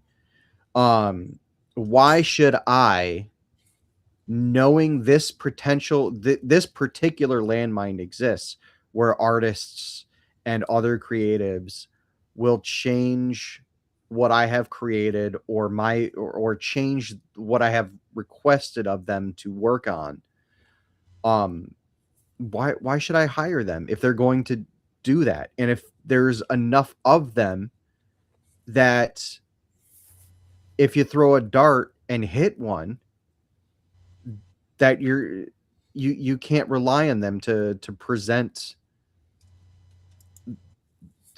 work that you specifically commissioned.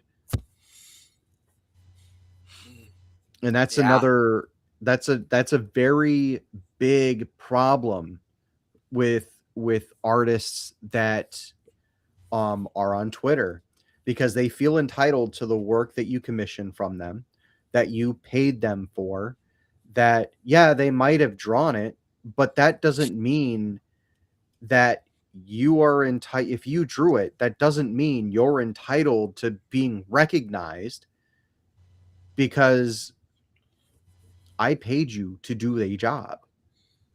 That McDonald's doesn't put a signature on every hamburger that their crew like makes.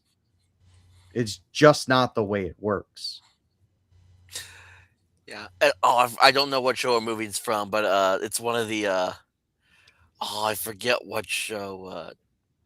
I think Nerd Cognito just started doing it for speaking words. Like, it's like a secretary is upset with her boss. It's like, I just want you to thank me, and the guy goes, "That's what the money is for." Exactly.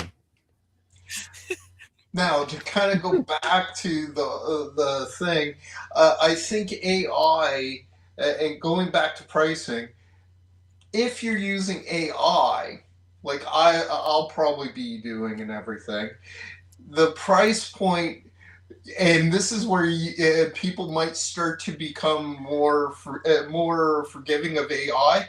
You can put the price point quite a bit down because you're not paying.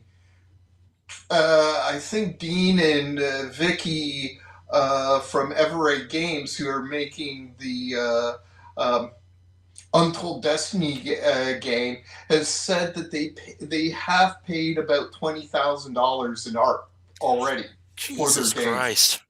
Yeah, I won't have the same cost as they do. So if I put down my pricing of my game as a result and say, hey, I was using AI art, so everything in the game, AI couldn't produce that. So that's me. I produced art with AI because I can't afford an artist, but here it is for $20 less than WotC and Pathfinder and everything else. So you're getting, then they'll maybe start to see a value in going like, hey, the people who do that. Oh.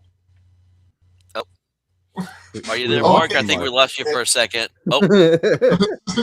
Oh my goodness. Okay, so maybe at that point, people will start to see the value proposition of AI, that the people who are honestly using it ethically, lowering down their prices, will actually help people go like, you know what? At least he's not charging full price for things. Yeah. No, I'm going to be transparent for a moment. So, hey, listening audience, come here for a second. That $20,000 that Mark mentioned that Everett Games paid for the game, that's about half of what I fucking year at my job. And you expect me to shell out that much for you expect me to shell out that much for my own little small game I'm making, possibly? The funny thing with people who demand you don't use AI, you have to hire someone who has the skill set. Have you been to Burger King lately? It's like $15 for a combo.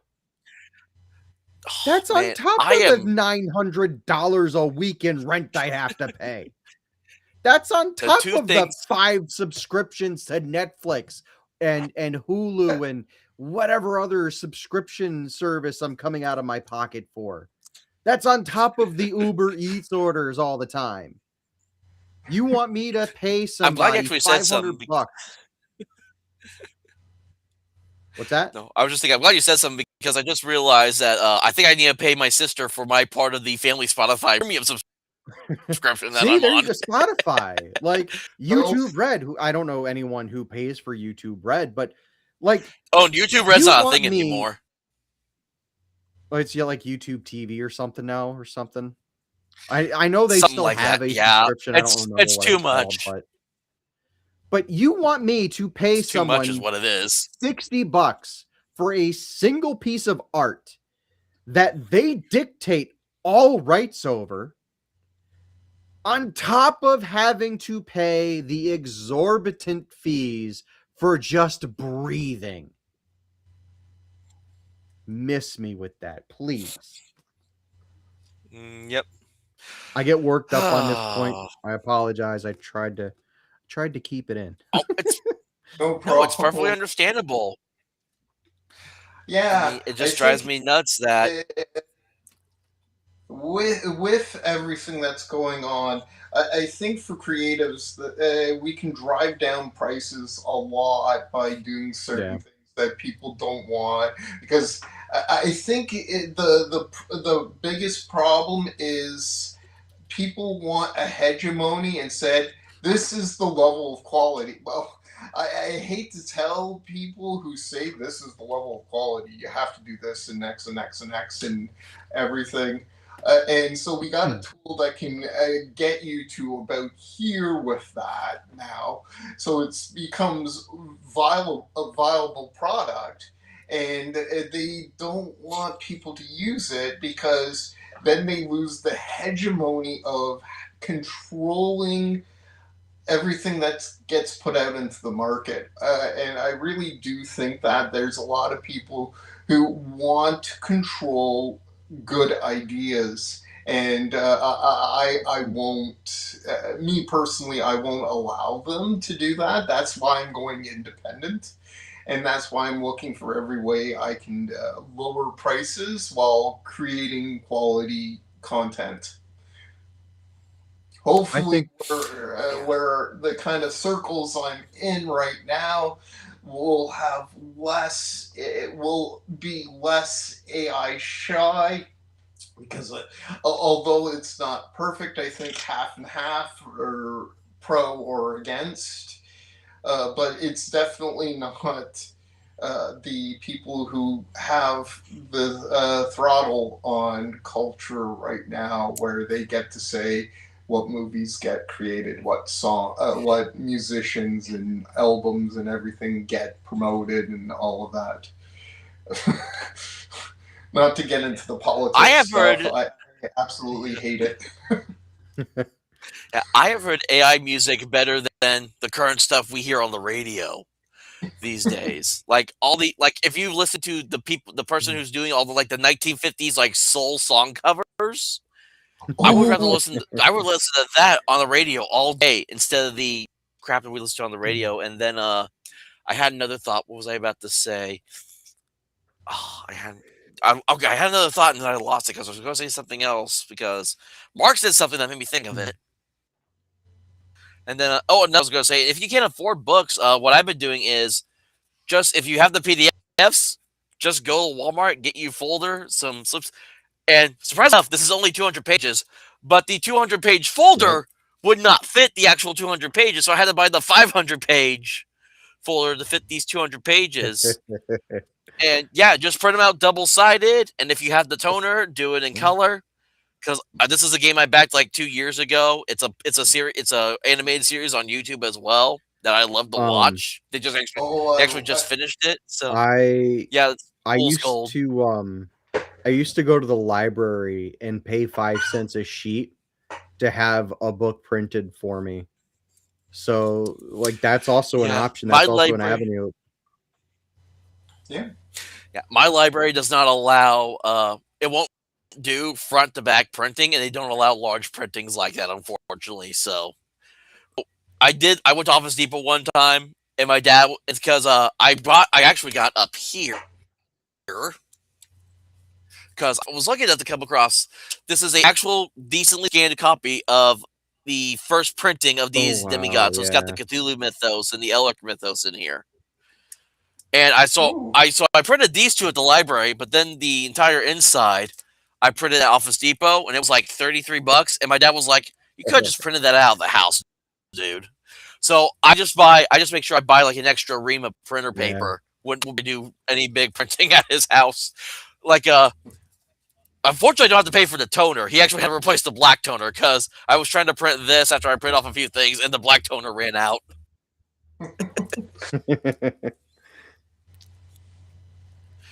Oh man. Well, I think this might be a good place to kind of call it here. It went a lot longer than I thought it was going to be because I usually try to aim an hour and a half, but this was a good conversation. Uh, we hit on some good topic points today in regards to why we think the hobby has now become, like I said, it's become more of an investment than a hobby itself, Oh yeah. to where it's And just it like needs everything, to and where it's just shut up your money basically. Yeah. I think we also have the Paul what are you gonna brothers say, to Mark? thank for it too. It's kind of going back to the hobby. It's what Rob Kuntz in his fourth category he talks about it. This is conceptual gaming. This is supposed to be imagination with a few mechanics to make it interesting. So I am Godzilla and I win because of the dice rolls. That's what we're supposed to be doing. But now it becomes pay me $90 to be Godzilla with dice rolls. Okay, no, you're never going to get $90 because somebody can do a homebrew for that and put it on YouTube and say, I made a 10 page manual about Godzilla and you're fighting four other people and they're generals in Tokyo and you're going to destroy Tokyo and they're trying to stop you and save people. Boom! 10 pages of rules and you can put it on YouTube and have fun. Not $90 for whatever pages they're going to be doing. Like, that's dumb. Or $100 for a Kickstarter pledge that may arrive next year, 2 years, 5 years, or never. Yeah, I know. When I eventually do my Kickstarter, it's when I know that I just need one edit from a professional and I need to get a bit of art from somebody or something, and then boom, it's getting sent out within 6 months. Boom, done. You get it. Because I've seen too many Kickstarters on comics Twitters that take 4 years and they're still working on their comic. 60-page comic and it's bigger. And I go like, yeah, no. Nobody believes you. You having another Kickstarter? Okay, I believe you're going to fulfill that one too. Oh, sorry about that. Seen too many shady practices.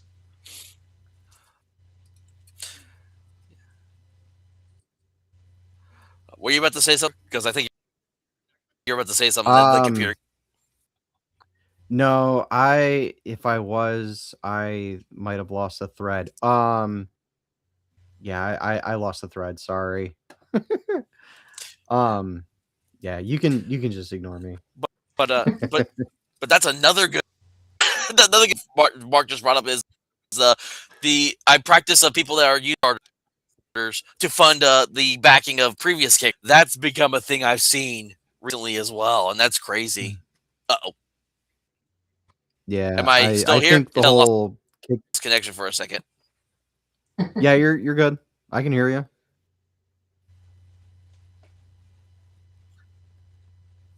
Okay, hold up. All right, back. Good. I know because it's like again, I am 30 years old. I am, and I live in an RV down by the river.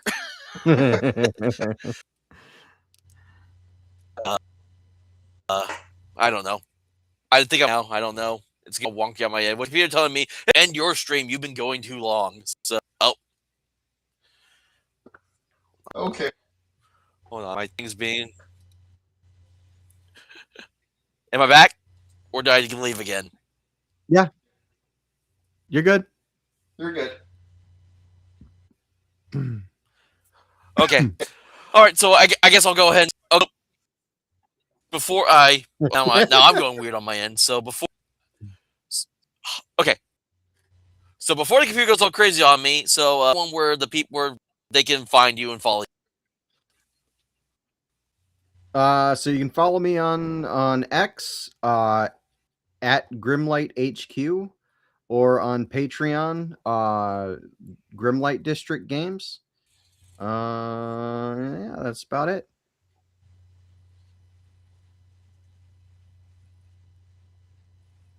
And more find you at on X at Amazing Game Pro and on Substack Amazing Gaming Productions on Substack. Let me make sure of that. All right. Yeah, I really just got a Substack just so I can follow all the people that I know on here, and I actually like what you, but it's been some interesting stuff. So if you have a Substack, definitely go follow him on Substack. It's Mark from AGP. I do have one other under, thing I so. wanted to mention that I completely forgot about. I also write for White Shark Quarterly, and you can follow them at White Shark Mag on X. I believe it's White Shark Mag. Let me double check. All right. Yeah, because I follow it so right there. So I actually need to read those myself. I haven't read them yet. I need to read them. Yeah, so the last one I have a On my phone. again, I'm not trying to shill or anything. But this last issue I had a quick start for Exclusion Zone in it. If you guys wanted to try it out. Ooh.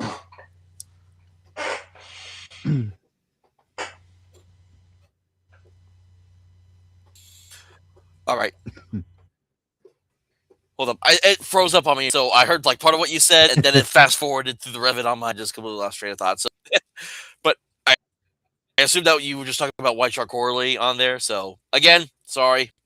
My hotspot, like the work times, I All apologize good. for that. But you can always find me on, but to the audience, you can always find me if you have it on X, YouTube, and Rumble under the Ultra TTRPGer. Username at Ultra TTRPGER. But I believe it is the same. Now I had Substack. I was even on that. I think I had that under that username on Substack here. Yeah, so Ultra Mega TTRPG on Substack at Ultra TTRPGER. Yep, that is correct. So, well, thank you all for joining us for this discussion tonight. Frank and Mark, thank you guys for joining me. Thanks for having This was me. definitely a great discussion. Definitely see. Yep, we'll be looking forward to seeing Mark again here in a couple of weeks when we get to learn more about the Fame system and Trinity City. I definitely need to be keeping my eye on you, Frank, for whenever you start releasing stuff from your system, so I can check that out as well. Because I'm always looking for new games, even though I have 100 already. It's like I have totes here, totes there. They're here, there, everywhere. I'll send you a beta copy later on tonight. I've got Great. a link on Google Drive already. All right. So one thing I always do shout out, since I forget, usually I end before he starts, but the Dungeon Delver is currently a Blade Runner campaign on his. So if you want to go to Dungeon Delver's YouTube channel and watch them play some Blade Runner, go ahead and do that. You all have a good night and have a great weekend. Stay safe.